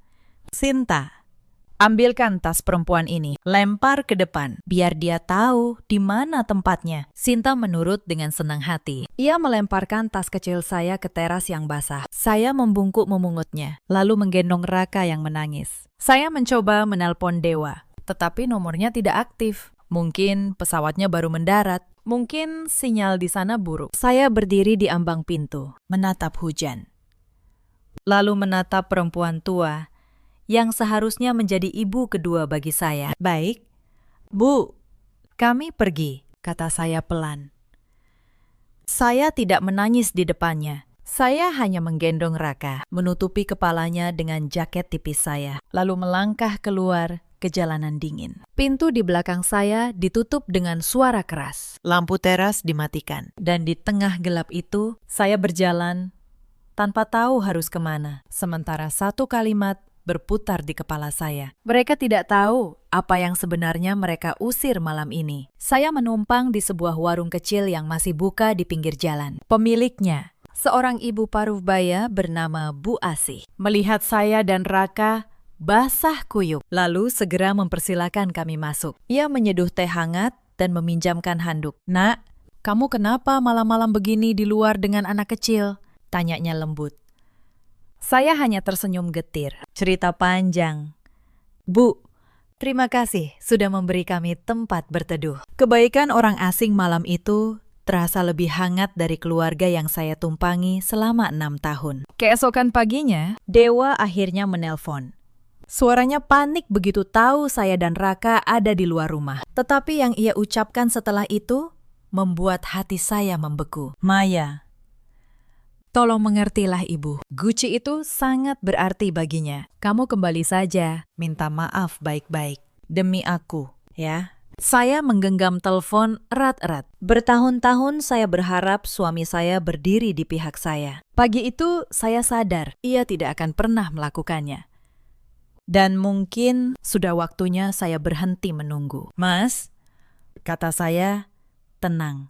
Aku tidak akan kembali ke rumah itu. Bukan karena aku marah pada ibu, tetapi karena aku tidak akan membiarkan anak kita tumbuh di tempat yang menyebutnya perusak. Dewa terdiam lama di seberang. Lalu ia berkata bahwa ia akan menyelesaikan urusan dinasnya dulu. Baru kami bicara. Sambungan terputus. Saya menatap layar yang gelap, dan untuk pertama kalinya, saya merasa lega. Beban menunggu itu akhirnya saya letakkan. Saya mengontrak sebuah rumah kecil di kawasan Bintaro dengan tabungan pribadi yang selama ini saya simpan tanpa sepengetahuan siapapun. Ya, saya punya tabungan sendiri sebagai auditor. Saya tahu betul betapa berbahayanya seorang perempuan yang menggantungkan seluruh hidupnya pada orang lain. Sejak tahun pertama menikah, saya selalu menyisihkan penghasilan saya ke rekening yang hanya saya yang tahu. Saat itu, saya tidak tahu untuk apa. Sekarang saya tahu. Itu adalah jaring pengaman yang menyelamatkan saya dan Raka. Hari-hari berikutnya tidak mudah. Saya bangun pagi, mengantar Raka ke tempat penitipan anak, lalu bekerja seperti biasa. Malam hari, saya memasak makanan sederhana, ikan goreng dengan sayur asem dan sambal terasi. Sederhana. Tetapi, untuk pertama kalinya dalam waktu lama, kami makan dengan tenang. Tidak ada bentakan. Tidak ada tatapan merendahkan, hanya saya dan Raka, dan tawa kecilnya yang kembali muncul perlahan. Namun, yang tidak saya duga, masalah belum selesai. 3 hari setelah saya pindah, Sinta datang ke kantor saya. Ia masuk dengan langkah angkuh, lalu duduk di hadapan saya tanpa permisi. Mbak Maya, ibu menyuruhku ke sini, katanya. Ibu butuh tanda tanganmu untuk beberapa surat. Urusan keluarga. Tinggal tanda tangan. Beres. Saya menatapnya. Naluri seorang auditor langsung menyala. Surat apa? Boleh saya baca dulu? Tanya saya tenang. Sinta tampak terganggu, tetapi ia menyodorkan map itu. Saya membaca perlahan, dan jantung saya berdegup. Itu bukan surat keluarga biasa. Itu surat pernyataan pelepasan hak. Isinya, saya menyatakan tidak memiliki hak apapun atas seluruh aset keluarga Dewa, termasuk rumah dan perusahaan. Tinggal 1 tanda tangan, dan saya akan kehilangan segalanya. Kenapa ibu menyuruhku menandatangani ini? Tanya saya. Menjaga suara tetap datar, Sinta tersenyum tipis. Anggap saja perpisahan baik-baik. Mbak, toh kalian sudah tidak tinggal bersama. Lebih baik semuanya jelas dari sekarang, supaya tidak ada masalah di kemudian hari. Saya mengangguk pelan, seolah mempertimbangkan. Lalu saya menutup map itu. Saya butuh waktu untuk membaca lebih teliti. Tinggalkan saja di sini. Nanti saya kabari, kata saya. Sinta tampak kesal, tetapi ia pergi, dan begitu pintu tertutup, saya tahu mereka sedang bergerak cepat. Pertanyaannya, untuk apa terburu-buru jika tidak ada yang ingin mereka sembunyikan? Malam itu, saya tidak bisa tidur, bukan karena takut, tetapi karena pikiran saya bekerja seperti mesin. Mengapa Ibu Ratna begitu terburu-buru ingin saya melepaskan hak atas perusahaan? Selama ini ia selalu mengatakan perusahaan itu hampir bangkrut, tidak ada nilainya. Jika memang tak bernilai, mengapa ia repot-repot mengirim Sinta dengan surat resmi? Ada sesuatu yang tidak beres. Dan sebagai orang yang sehari-hari membongkar laporan keuangan, saya tahu ada satu cara untuk mencari tahu. Keesokan harinya, saya menghubungi Pak Tono, seorang notaris sekaligus teman lama bapak saya. Saya menceritakan semuanya. Pak Tono mendengarkan dengan saksama. Lalu, wajahnya berubah serius. Maya, kamu masih ingat 3 tahun lalu, saat perusahaan mertuamu hampir bangkrut? Tanyanya. Saya mengangguk. Waktu itu, suntikan dana penyelamat datang dari mana? Saya terdiam. Lalu ingatan itu kembali. Dana itu datang dari saya.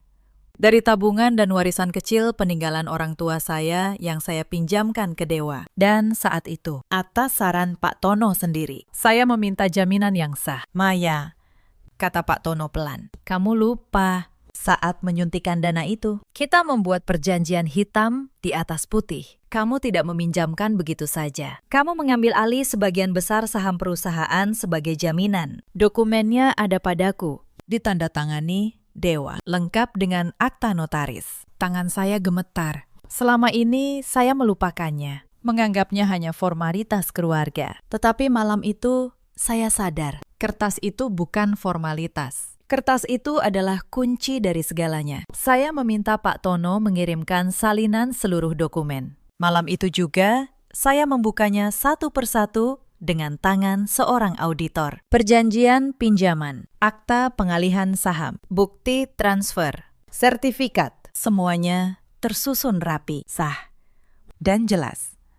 Berdasarkan dokumen itu, 51% saham perusahaan keluarga Dewa secara hukum adalah milik saya, bukan milik Ibu Ratna, bukan milik Sinta. Perusahaan yang setiap hari mereka banggakan, yang menjadi sumber kemewahan rumah Pondok Indah. Sebagian besarnya berdiri di atas nama saya. Dan mereka, rupanya, baru saja sadar akan hal itu. Itulah mengapa mereka terburu-buru. Beberapa hari kemudian, kecurigaan saya semakin menjadi. Seorang rekan kerja saya, Aditya, yang kebetulan menangani audit beberapa perusahaan kontraktor, menyebutkan sesuatu yang membuat saya waspada. Ada laporan mengenai aliran dana mencurigakan di sebuah perusahaan kecil. Saat ia menyebut nama perusahaannya, jantung saya berhenti sejenak. Itu adalah perusahaan baru yang didirikan atas nama Sinta. Dan modalnya, menurut dokumen, berasal dari rekening perusahaan keluarga Dewa. Saya menggali lebih dalam. Sebagai pemegang saham mayoritas, saya berhak meminta laporan keuangan lengkap. Saya mengirim surat resmi.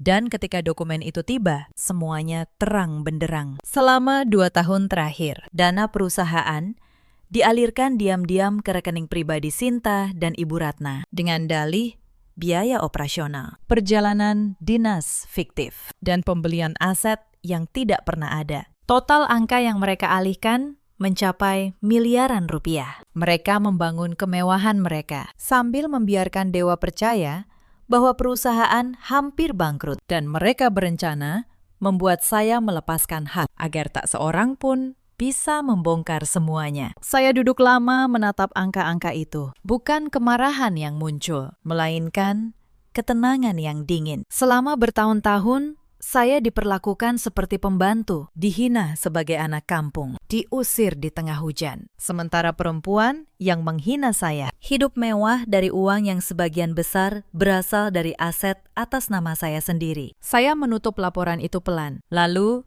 saya mulai menyusun rencana dengan setiap dokumen sebagai batu bata. Mereka mengira saya hanya menantu lemah yang bisa diusir. Mereka lupa, mereka sedang berurusan dengan seorang auditor. Sebelum bergerak, saya ingin satu hal terlebih dahulu. Saya ingin Dewa tahu kebenarannya dari mulut saya, bukan dari pengadilan. Maka saya mengundangnya bertemu di sebuah kafe tenang di kawasan Kemang. Ia datang dengan wajah lelah, mata yang cekung, dan rasa bersalah yang menggantung di pundaknya. Maya, aku minta maaf soal malam itu. Aku sudah memarahi ibu. Ayo kita pulang. Kita perbaiki semuanya, katanya begitu duduk. Saya menggeleng pelan. Mas, sebelum bicara soal pulang, aku ingin kamu lihat sesuatu. Saya membuka map di hadapannya. Pertama, surat pelepasan hak yang dikirim Sinta. Tahukah kamu, ibu menyuruh Sinta memintaku menandatangani surat agar aku melepaskan semua hak atas perusahaan. Dewa mengernyit. Aku tidak tahu soal itu, katanya pelan. Saya percaya wajahnya terlalu jujur untuk berbohong. Lalu, saya membuka dokumen kedua. Akta saham. Mas, kamu masih ingat 3 tahun lalu saat perusahaan hampir bangkrut? Dari mana dana penyelamat itu datang? Dewa terdiam. Dari tabungan kita. Jawabnya ragu.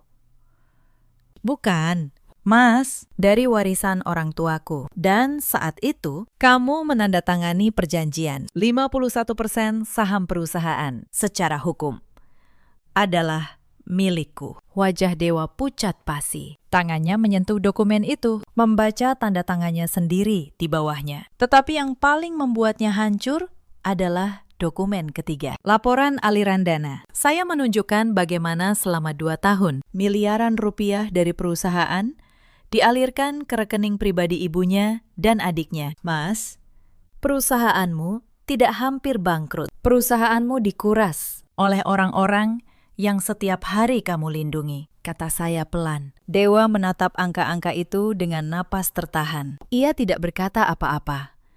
Hanya keringat dingin yang menetes di pelipisnya. Tidak mungkin, bisiknya akhirnya. Ibu tidak mungkin, Sinta tidak mungkin. Suaranya tercekat. Saya tidak perlu menjawab. Angka-angka itu sudah menjawab untuknya. Saya menutup map. Aku tidak menunjukkan ini untuk menghancurkanmu. Mas, aku menunjukkannya supaya kamu tahu, aku tidak diusir karena Gucci. Aku diusir karena mereka ingin aku pergi. Sebelum aku menemukan semua ini, Dewa menundukkan kepala. Dan untuk pertama kalinya dalam 6 tahun, saya melihat suami saya benar-benar menangis. Malam itu Dewa pulang ke rumah Pondok Indah dengan hati yang berkecamuk. Saya tidak ikut. Saya tahu ia harus menghadapi keluarganya sendiri. Tetapi yang terjadi di rumah itu, kemudian saya dengar dari Mbak Asih, asisten rumah tangga lama yang masih berhubungan baik dengan saya. Dewa menanyakan soal aliran dana itu kepada ibunya. Bukannya mengaku, Ibu Ratna malah balik menyerang. Ia menuduh saya memfitnah keluarga. Menuduh saya merencanakan semua ini sejak awal untuk merebut harta. Sinta menambah minyak ke api, mengatakan bahwa saya perempuan licik yang berpura-pura lemah. Dewa, yang seumur hidup tunduk pada ibunya. Malam itu untuk pertama kalinya meninggikan suara. Tetapi, Ibu Ratna lebih keras. Ia mengancam akan mencoret Dewa dari keluarga jika ia membela istrinya. Ia bahkan berkata, lebih baik kehilangan 1 anak daripada kehilangan harta. Kalimat itu, kata Mbak Asih, membuat Dewa terdiam membatu. Anak yang seumur hidup membela ibunya. Malam itu mendengar dari mulut ibunya sendiri bahwa harta lebih berharga daripada dirinya. Sementara itu, saya tidak tinggal diam. Saya tahu, menghadapi orang seperti Ibu Ratna dan Sinta tidak cukup dengan air mata. Saya membutuhkan kekuatan hukum. Bersama Pak Tono, saya menyiapkan langkah demi langkah dengan rapi. Pertama, saya resmi mendaftarkan diri sebagai pemegang saham mayoritas di perusahaan, sesuai akta yang sah. Kedua, saya menyiapkan laporan audit lengkap mengenai penyalahgunaan dana. Ketiga, saya berkonsultasi dengan pengacara untuk kemungkinan tuntutan pidana atas penggelapan. Beberapa hari kemudian, Sinta kembali menghubungi saya. Kali ini, nadanya berbeda. Tidak ada lagi keangkuhan. Mbak Maya, kita bicara baik-baik, ya. Soal surat itu, lupakan saja. Ibu cuma hilaf, katanya manis. Saya tersenyum di balik telepon. Sinta, aku ini auditor. Aku tidak percaya pada kata hilaf. Aku percaya pada angka. Dan angka-angka di rekeningmu bercerita banyak hal. Jawab saya tenang. Hening sejenak di seberang. Lalu sambungan terputus. Saya tahu. Mereka mulai panik. Tetapi panik mereka baru permulaan.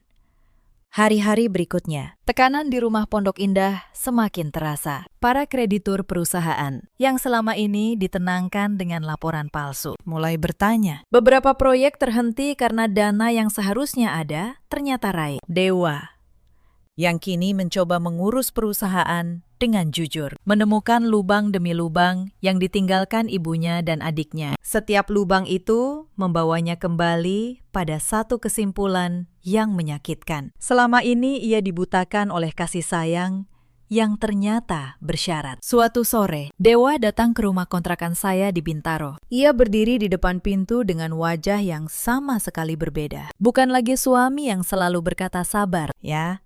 Ia tampak seperti orang yang baru bangun dari tidur panjang. Maya, boleh aku masuk? Tanyanya. Saya membukakan pintu. Raka berlari memeluk kaki ayahnya. Dan untuk sesaat, ada kehangatan yang lama hilang. Dewa menggendong anaknya, lalu menatap saya. Aku salah. Maya, selama ini aku salah. Saya mempersilakannya duduk. Saya menyeduh teh. lalu menaruhnya di hadapannya. Mas, aku tidak butuh pengakuan. Aku butuh tindakan, kata saya. Dewa mengangguk. Aku akan membereskan semuanya. Aku akan menuntut ibu dan Sinta kalau itu yang harus kulakukan. Saya menggeleng. Bukan kamu yang menuntut, Mas. Aku yang akan melakukannya sebagai pemegang saham. Tugasmu hanya satu, berdiri di tempat yang benar untuk pertama kalinya dalam hidupmu sebelum hari rapat itu tiba. Sinta melancarkan serangan terakhirnya. Ia mengirim pesan anonim ke kantor saya, menuduh saya menggelapkan dana klien. Tuduhan itu palsu, tetapi cukup untuk memicu pemeriksaan internal. Selama 3 hari, saya harus menyerahkan seluruh catatan kerja saya kepada tim pemeriksa. Saya tidak gentar. Justru karena saya seorang auditor, setiap transaksi saya tercatat rapi. Setiap dokumen tersimpan dengan tanggal dan tanda tangan. Pemeriksaan itu malah membuktikan integritas saya dan menunjukkan betapa teliti saya bekerja. Saat tim pemeriksa menyatakan saya bersih, atasan saya, Bu Sari, memanggil saya. Maya, ada yang mencoba menjatuhkanmu dengan tuduhan kosong, tetapi catatanmu adalah benteng yang tidak bisa ditembus, katanya. Saya tahu siapa pengirim pesan anonim itu, pola tulisannya, istilah yang ia gunakan, semuanya mengarah pada Sinta. Tetapi, saya tidak membalas dengan kemarahan. Saya menyimpan bukti itu, menambahkannya ke dalam map yang sudah saya siapkan. Setiap serangan mereka, ironisnya, menjadi peluru tambahan di tangan saya sendiri. Lalu ada pula upaya Ibu Ratna untuk menarik simpati kerabat besar. Ia menggelar acara kumpul keluarga, mengundang semua sanak saudara. Dan di sana, ia menceritakan versinya sendiri, bahwa saya menantu durhaka yang merebut harta keluarga, bahwa saya memanfaatkan kelemahan Dewa. Beberapa kerabat termakan cerita itu dan mulai menghubungi saya dengan nada menghakimi. Tetapi kebenaran punya cara untuk muncul ke permukaan. Saat Pak Tono menjelaskan dokumen yang sah kepada salah seorang paman yang dihormati di keluarga itu, satu persatu kerabat mulai melihat siapa yang sebenarnya berbohong selama ini. Maka tibalah hari yang telah lama saya siapkan. Saya meminta diadakan rapat pemegang saham resmi di kantor perusahaan. Dihadiri Pak Tono sebagai notaris, pengacara saya, Dewa, Ibu Ratna, dan Sinta. Ibu Ratna datang dengan dagu terangkat, seolah masih menjadi penguasa rumah. Sinta di sampingnya, mencoba tampak tenang. Mereka belum tahu, ruangan itu sudah berubah menjadi panggung, di mana kebenaran akan dibacakan satu persatu. Untuk apa rapat tidak jelas ini? Ibu Ratna membuka dengan nada tinggi begitu duduk. Aku ibu dari pemilik perusahaan ini. Apa hak menantu sepertimu mengundangku? Saya tidak terpancing. Saya membuka map pertama, lalu meletakkannya di meja. Bu, ini akta pengalihan saham. Ditandatangani Mas Dewa dan disahkan notaris 3 tahun lalu. Berdasarkan dokumen ini, 51% saham perusahaan ini adalah milik saya. Saya pemegang saham mayoritas. Dan itulah hak saya mengundang ibu hari ini. Wajah Ibu Ratna berubah. Itu pasti palsu, ucapnya. Tetapi suaranya mulai gemetar. Pak Tono angkat bicara dengan tenang. Saya yang membuat akta ini. Bu Ratna sah secara hukum. Dana penyelamat perusahaan 3 tahun lalu berasal dari Nyonya Maya. Tanpa beliau, perusahaan ini sudah bangkrut sejak lama. Ruangan hening. Sinta menelan ludah. Lalu, saya membuka map kedua, laporan aliran dana. Saya membacanya dengan suara tenang. Satu persatu. Tanggal, jumlah, rekening tujuan. Miliaran rupiah yang mengalir ke rekening pribadi Ibu Ratna dan Sinta selama 2 tahun. Perjalanan dinas yang tidak pernah terjadi. Pembelian aset fiktif. Setiap angka yang saya bacakan membuat wajah 2 perempuan itu semakin pucat. Ini fitnah, jerit Sinta akhirnya. Saya menatapnya tenang. Fitnah tidak datang dengan bukti transfer. Sinta, ini bukan fitnah. Ini hitam di atas putih. Ibu Ratna mencoba berdiri. Suaranya meninggi. Kalian semua merencanakan ini untuk menjatuhkanku. Dewa, kamu diam saja melihat ibumu dihina perempuan ini. Semua mata beralih ke Dewa. Inilah momen yang selama 6 tahun tak pernah saya dapatkan. Dewa berdiri perlahan. Tangannya tidak lagi gemetar. "Bu," katanya, pelan tetapi tegas. "Yang menghina keluarga ini bukan Maya. Yang menguras perusahaan ayah. Yang membangun kemewahan dari uang curian. Itu Ibu dan Sinta. Maya menyelamatkan kita. Dan kalian mengusirnya di tengah hujan." Ibu Ratna terhuyung, seolah kata-kata anaknya menamparnya lebih keras dari tamparan apapun. "Dewa, kamu membela perempuan itu, melawan ibumu sendiri." Dewa menatap ibunya dengan mata berkaca-kaca. "Aku tidak melawan ibu. Aku berhenti membiarkan ibu menyakiti keluargaku." Itu berbeda. Untuk pertama kalinya, Ibu Ratna tidak punya kata-kata untuk membalas. Senjata andalannya, rasa takut anaknya, telah patah di tangannya sendiri. Saya menutup map terakhir. "Bu, Sinta, saya beri kalian 2 pilihan," kata saya. "Pertama, kalian mengembalikan seluruh dana yang kalian alihkan, sampai rupiah terakhir, dan menyerahkan aset yang kalian beli dari uang itu. Kedua, saya bawa semua bukti ini ke kepolisian, dan kalian akan menghadapi tuntutan pidana penggelapan. Saya berikan waktu 3 hari untuk memilih." Tidak ada teriakan lagi. Tidak ada dagu yang terangkat. Hanya 2 perempuan yang duduk membisu. Menyadari bahwa menantu yang mereka injak-injak selama bertahun-tahun kini memegang seluruh kebenaran di tangannya. 3 hari adalah waktu yang singkat bagi orang yang terdesak. Pada hari pertama, Sinta mencoba pendekatan lama. Ia mengirim pesan panjang penuh permintaan maaf. Mengatakan bahwa ia hanya menuruti ibunya, bahwa ia juga korban. Pada hari kedua, ia berubah menjadi ancaman. Mengatakan bahwa keluarga akan menyewa pengacara terbaik untuk melawan saya. Saya membalas singkat, "Silahkan." Pengacara terbaik pun tidak bisa mengubah angka di rekening koran. Setelah itu, ia tidak membalas lagi. Sementara itu, Ibu Ratna mencoba cara yang berbeda. Ia mendatangi rumah orang tua saya di kampung. Sesuatu yang tak pernah ia lakukan selama 6 tahun pernikahan kami. Ia datang dengan air mata, memohon kepada bibi saya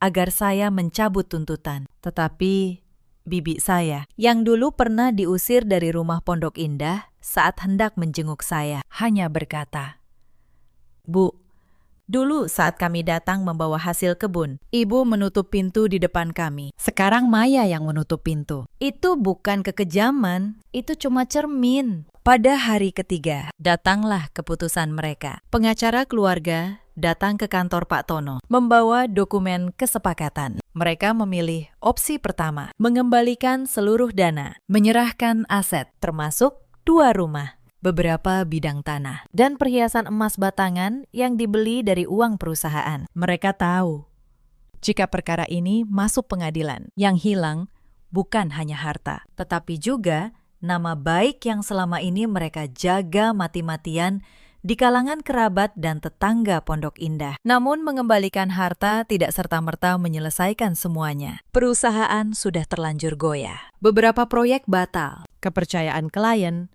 menurun, dan utang yang ditinggalkan harus dibereskan. Sebagai pemegang saham mayoritas, kini sayalah yang harus memutuskan nasib perusahaan itu. Banyak yang menyarankan agar saya menjualnya saja dan mengambil uangnya. Tetapi saya memilih jalan yang berbeda. Saya memutuskan untuk membenahinya perlahan.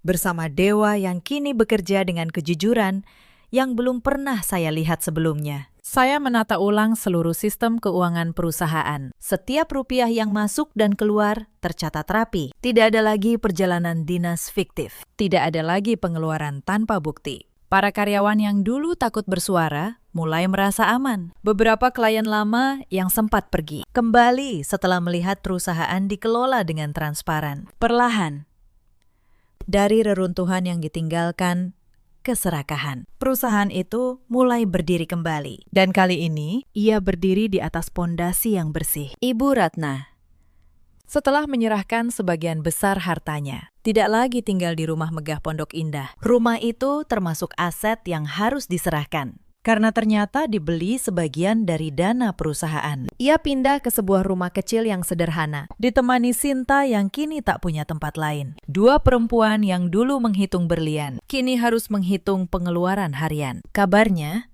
mereka sering bertengkar, saling menyalahkan atas keruntuhan yang mereka bangun sendiri. Saya tidak merasa senang mendengarnya. Saya hanya merasa roda kehidupan sedang berputar sebagaimana mestinya. Suatu hari, Mbak Asi bercerita bahwa Ibu Ratna sering duduk termenung di teras rumah barunya, menatap kosong ke jalanan.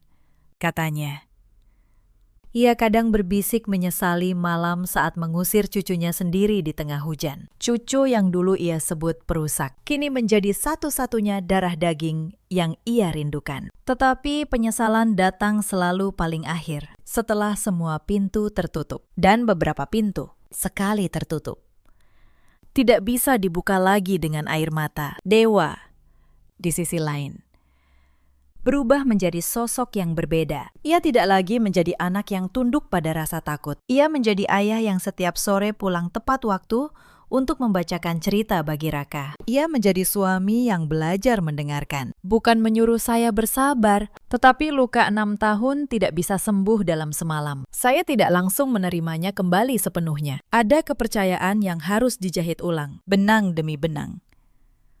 Dan itu butuh waktu. Suatu malam, Dewa duduk di samping saya setelah Raka tertidur. Maya, aku tahu aku tidak berhak meminta apapun, katanya pelan. Tetapi aku ingin memohon satu kesempatan terakhir untuk menjadi ayah yang benar bagi Raka dan suami yang benar bagimu. Saya menatapnya lama, lalu saya berkata, Mas, aku tidak menutup pintu untukmu, tetapi aku punya satu syarat. Kamu harus benar-benar lepas dari bayang-bayang masa lalu. Kita mulai dari nol, di rumah kita sendiri, dengan keputusan kita sendiri, tanpa campur tangan siapapun, sekecil apapun. Dewa mengangguk berulang kali, tanpa ragu sedikit pun. Air matanya menetes. Kali ini bukan air mata orang yang hancur, tetapi air mata orang yang bersyukur diberi kesempatan kedua. Saya tahu, jalan di depan tidak akan mudah. Tetapi, untuk pertama kalinya, saya merasa kami berjalan ke arah yang sama. Bukan saya yang terseret di belakang. Ada satu hal yang ingin saya ceritakan, yang terjadi di sela-sela semua kekacauan itu. Saat saya pertama kali pindah ke rumah kontrakan kecil di Bintaro, banyak orang di kantor yang bertanya-tanya. Mereka tahu saya menantu keluarga kaya, tinggal di Pondok Indah. Tiba-tiba saya pindah ke rumah sewaan sederhana, mengantar anak sendiri ke penitipan, memasak dengan kompor kecil. Beberapa berbisik di belakang saya, tetapi saya tidak peduli. Bagi saya, atap kecil yang tenang jauh lebih berharga daripada istana yang penuh hinaan. Atasan saya, seorang ibu bijak bernama Bu Sari, memanggil saya suatu hari. Ia tidak bertanya soal rumah tangga saya. Ia hanya berkata, Maya, saya perhatikan kamu akhir-akhir ini bekerja dengan ketelitian yang berbeda. Ada ketenangan baru di matamu. Lalu ia menawarkan saya posisi sebagai kepala tim audit, sebuah jabatan yang sudah lama saya impikan. Saya menerimanya, dan saat itu saya sadar, badai yang mengusir saya dari rumah mertua ternyata membawa saya menuju tempat yang lebih layak. Jabatan baru itu memberi saya bukan hanya penghasilan lebih besar, tetapi juga keyakinan. Untuk pertama kalinya dalam hidup pernikahan saya berdiri di atas kaki sendiri sepenuhnya. Saya tidak lagi menggantungkan harga diri pada penerimaan keluarga Dewa. Saya membangun nilai saya sendiri dari keahlian saya sendiri. Dan ketika seorang perempuan tahu nilainya sendiri, tidak ada satupun mertua di dunia ini yang bisa membuatnya merasa kecil. Selama proses penyelesaian dengan keluarga Dewa berlangsung, ada momen-momen yang menguji saya. Suatu sore, seorang kerabat jauh Ibu Ratna menelpon, mencoba membuat saya merasa bersalah. Maya, bagaimanapun dia ibu mertuamu. Kamu tega membuatnya jatuh miskin. Apa kata orang nanti? Katanya. Saya menjawab, tenang, Bu. Saya tidak membuatnya miskin. Saya hanya meminta kembali apa yang bukan miliknya. Soal kata orang, saya sudah lama berhenti hidup untuk menyenangkan mulut orang lain. Sambungan terputus, dan saya merasa lebih ringan. Saya juga harus jujur, Ada saat-saat saya hampir goyah. Suatu malam, Raka bertanya polos, "Ibu, kenapa kita tidak pernah ke rumah nenek lagi?" Pertanyaan kecil itu membuat dada saya sesak. Saya tidak ingin anak saya tumbuh dengan kebencian. Maka saya menjawab dengan hati-hati, "Sayang, kadang orang dewasa butuh waktu untuk memperbaiki kesalahan. Nenek sedang belajar. Kita doakan saja yang baik untuknya." Raka mengangguk, lalu kembali bermain. Saya menyimpan luka itu untuk diri saya sendiri, agar tidak menular padanya. Ada pelajaran yang saya petik dari seluruh perjalanan ini. Kekuatan seorang perempuan bukan terletak pada kemampuannya bertahan dalam penderitaan tanpa batas. Banyak orang mengira menantu yang baik adalah yang diam, mengalah, dan menerima semua perlakuan demi menjaga keutuhan keluarga. Padahal, mengalah pada ketidakadilan bukanlah kebaikan. Itu hanya memberi izin pada kejahatan untuk terus berlanjut. Kekuatan sejati adalah berani berkata cukup, lalu bangkit dengan kepala tegak. Saya bersyukur dalam diam selama bertahun-tahun. Saya tidak pernah berhenti menyiapkan diri. Saya menyimpan tabungan saat orang lain berfoya. Saya mempertahankan karir saat banyak yang menyarankan saya berhenti bekerja dan mengurus rumah saja. Saya menyimpan setiap dokumen, mencatat setiap transaksi, bukan karena curiga, tetapi karena itulah kebiasaan seorang auditor. Dan ternyata kebiasaan kecil itulah yang menyelamatkan hidup saya dan anak saya. Persiapan diam-diam itu pada akhirnya lebih kuat daripada teriakan manapun. Setelah seluruh urusan pengalihan aset dan pembenahan perusahaan selesai, kehidupan kami perlahan menemukan ritmenya yang baru. Dewa dan saya bersama Raka akhirnya pindah ke rumah yang kami sewa sendiri. Sebuah rumah sederhana namun penuh kehangatan. Bukan rumah megah pondok indah dengan pagar tinggi dan koleksi Gucci mahal. Hanya rumah biasa dengan halaman kecil tempat Raka bisa berlari. Tetapi di rumah itu, untuk pertama kalinya, kami benar-benar menjadi keluarga. Saya teringat malam saat saya diusir di tengah hujan. Malam yang dulu terasa seperti akhir dari segalanya. Ternyata, malam itu justru menjadi awal. Awal dari keberanian saya untuk berhenti menjadi bayangan. Awal dari perjalanan saya menemukan kembali siapa diri saya sebenarnya. Kadang, hidup harus menghancurkan kita terlebih dahulu, agar kita berhenti hidup di tempat yang salah dan mulai membangun di tempat yang benar. Beberapa bulan kemudian, sesuatu yang tidak saya duga terjadi. Ibu Ratna mengirim surat, bukan melalui Sinta, bukan melalui kerabat, tetapi tulisan tangannya sendiri. Surat itu pendek. Ia tidak meminta harta kembali. Ia hanya menulis bahwa ia menyesal, bahwa ia baru menyadari betapa berharganya keluarga setelah kehilangan semuanya. Di akhir surat, ia menulis satu kalimat yang membuat saya terdiam lama. "Maya, andai dulu aku memperlakukanmu sebagai anak, mungkin hari ini aku tidak sendirian." Saya membaca surat itu berkali-kali, bukan untuk mencari kepuasan, tetapi untuk mencari jawaban dalam hati saya sendiri. Apakah saya sudah bisa memaafkan? Apakah luka 6 tahun bisa dihapus oleh selembar surat? Saya tidak punya jawaban segera. Maafkan bukan berarti melupakan. Maaf juga bukan berarti membuka kembali pintu yang dulu menyakiti. Tetapi maaf, saya akhirnya mengerti, adalah cara untuk melepaskan beban dari pundak saya sendiri, bukan untuk meringankan beban orang yang menyakiti. Suatu hari, saya memutuskan mengajak Raka mengunjungi neneknya, bukan untuk berdamai dengan masa lalu, tetapi agar anak saya tidak tumbuh dengan lubang di hatinya. Ibu Ratna yang membuka pintu tampak jauh lebih tua dari yang saya ingat. Rambutnya semakin memutih, tubuhnya membungkuk. Saat melihat Raka, matanya berkaca-kaca. Ia berlutut, memeluk cucunya, dan menangis tanpa suara. Raka, dengan kepolosan anak-anak, mengelus pipi neneknya dan berkata, "Nenek, jangan menangis." Saya berdiri di ambang pintu, menyaksikan. Saya tidak memeluk Ibu Ratna. Belum. Mungkin suatu hari nanti.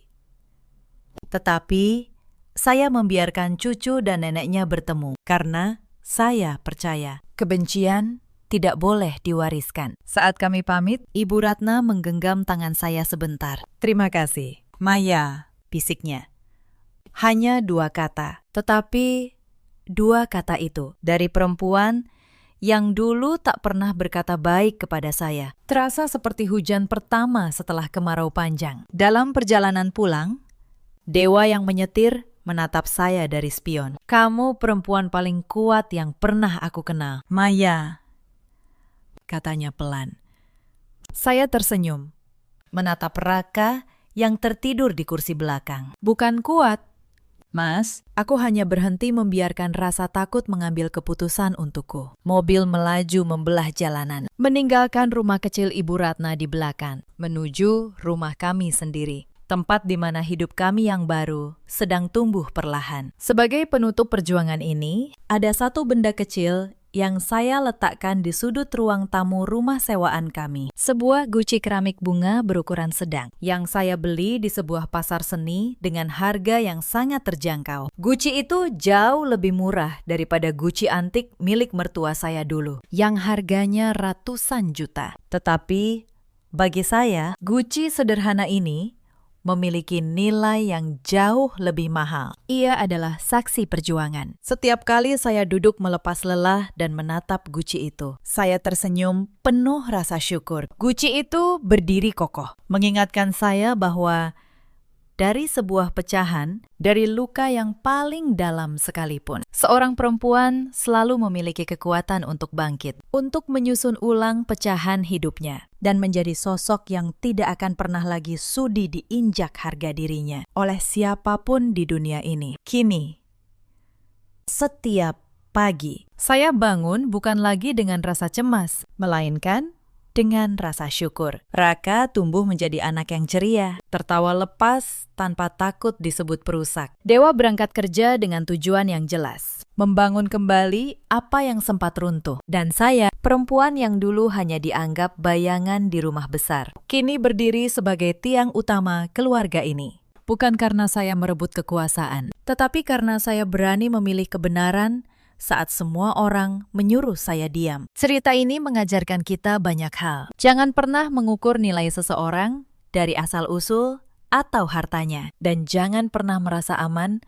menindas orang yang diam. Karena diam tidak selalu berarti lemah. Kadang, diam adalah cara seseorang mengumpulkan kekuatan. Ada banyak perempuan di luar sana yang seperti saya dulu, yang setiap hari menelan hinaan demi menjaga keutuhan rumah tangga, yang mengira mengalah tanpa batas adalah bentuk pengabdian. Jika kalian salah satunya, ingatlah, bersabar bukan berarti membiarkan diri dihancurkan. Kalian berhak atas penghargaan, dan kalian berhak berkata cukup. Ada juga banyak suami di luar sana seperti Dewa dulu, yang terjebak di antara cinta pada ibu dan tanggung jawab pada keluarga sendiri. Kepada para suami, ketahuilah, membela istri dari ketidakadilan bukanlah durhaka pada orang tua. Itu adalah keberanian untuk menjadi pelindung yang sesungguhnya. Dan ada pula para ibu mertua di luar sana yang takut kehilangan anaknya, lalu memilih menyingkirkan menantunya. Kepada mereka, ingatlah, menantu yang kalian terima dengan hati akan menjadi anak yang menjaga kalian di hari tua. Tetapi menantu yang kalian usir akan menjadi pintu yang tertutup bersama cucu yang seharusnya menghangatkan masa senja kalian. Dalam hidup, kita selalu punya pilihan. Memilih merendahkan atau memilih menghargai. Memilih serakah atau memilih cukup. Setiap pilihan membawa buahnya masing-masing. Cepat atau lambat. Bagikan kisah kalian di kolom komentar jika kalian pernah berada di posisi yang sama. Terima kasih sudah menemani sampai akhir. Sampai jumpa di kisah berikutnya. Dan jangan lupa untuk selalu menjaga harga diri kalian dimanapun kalian berada.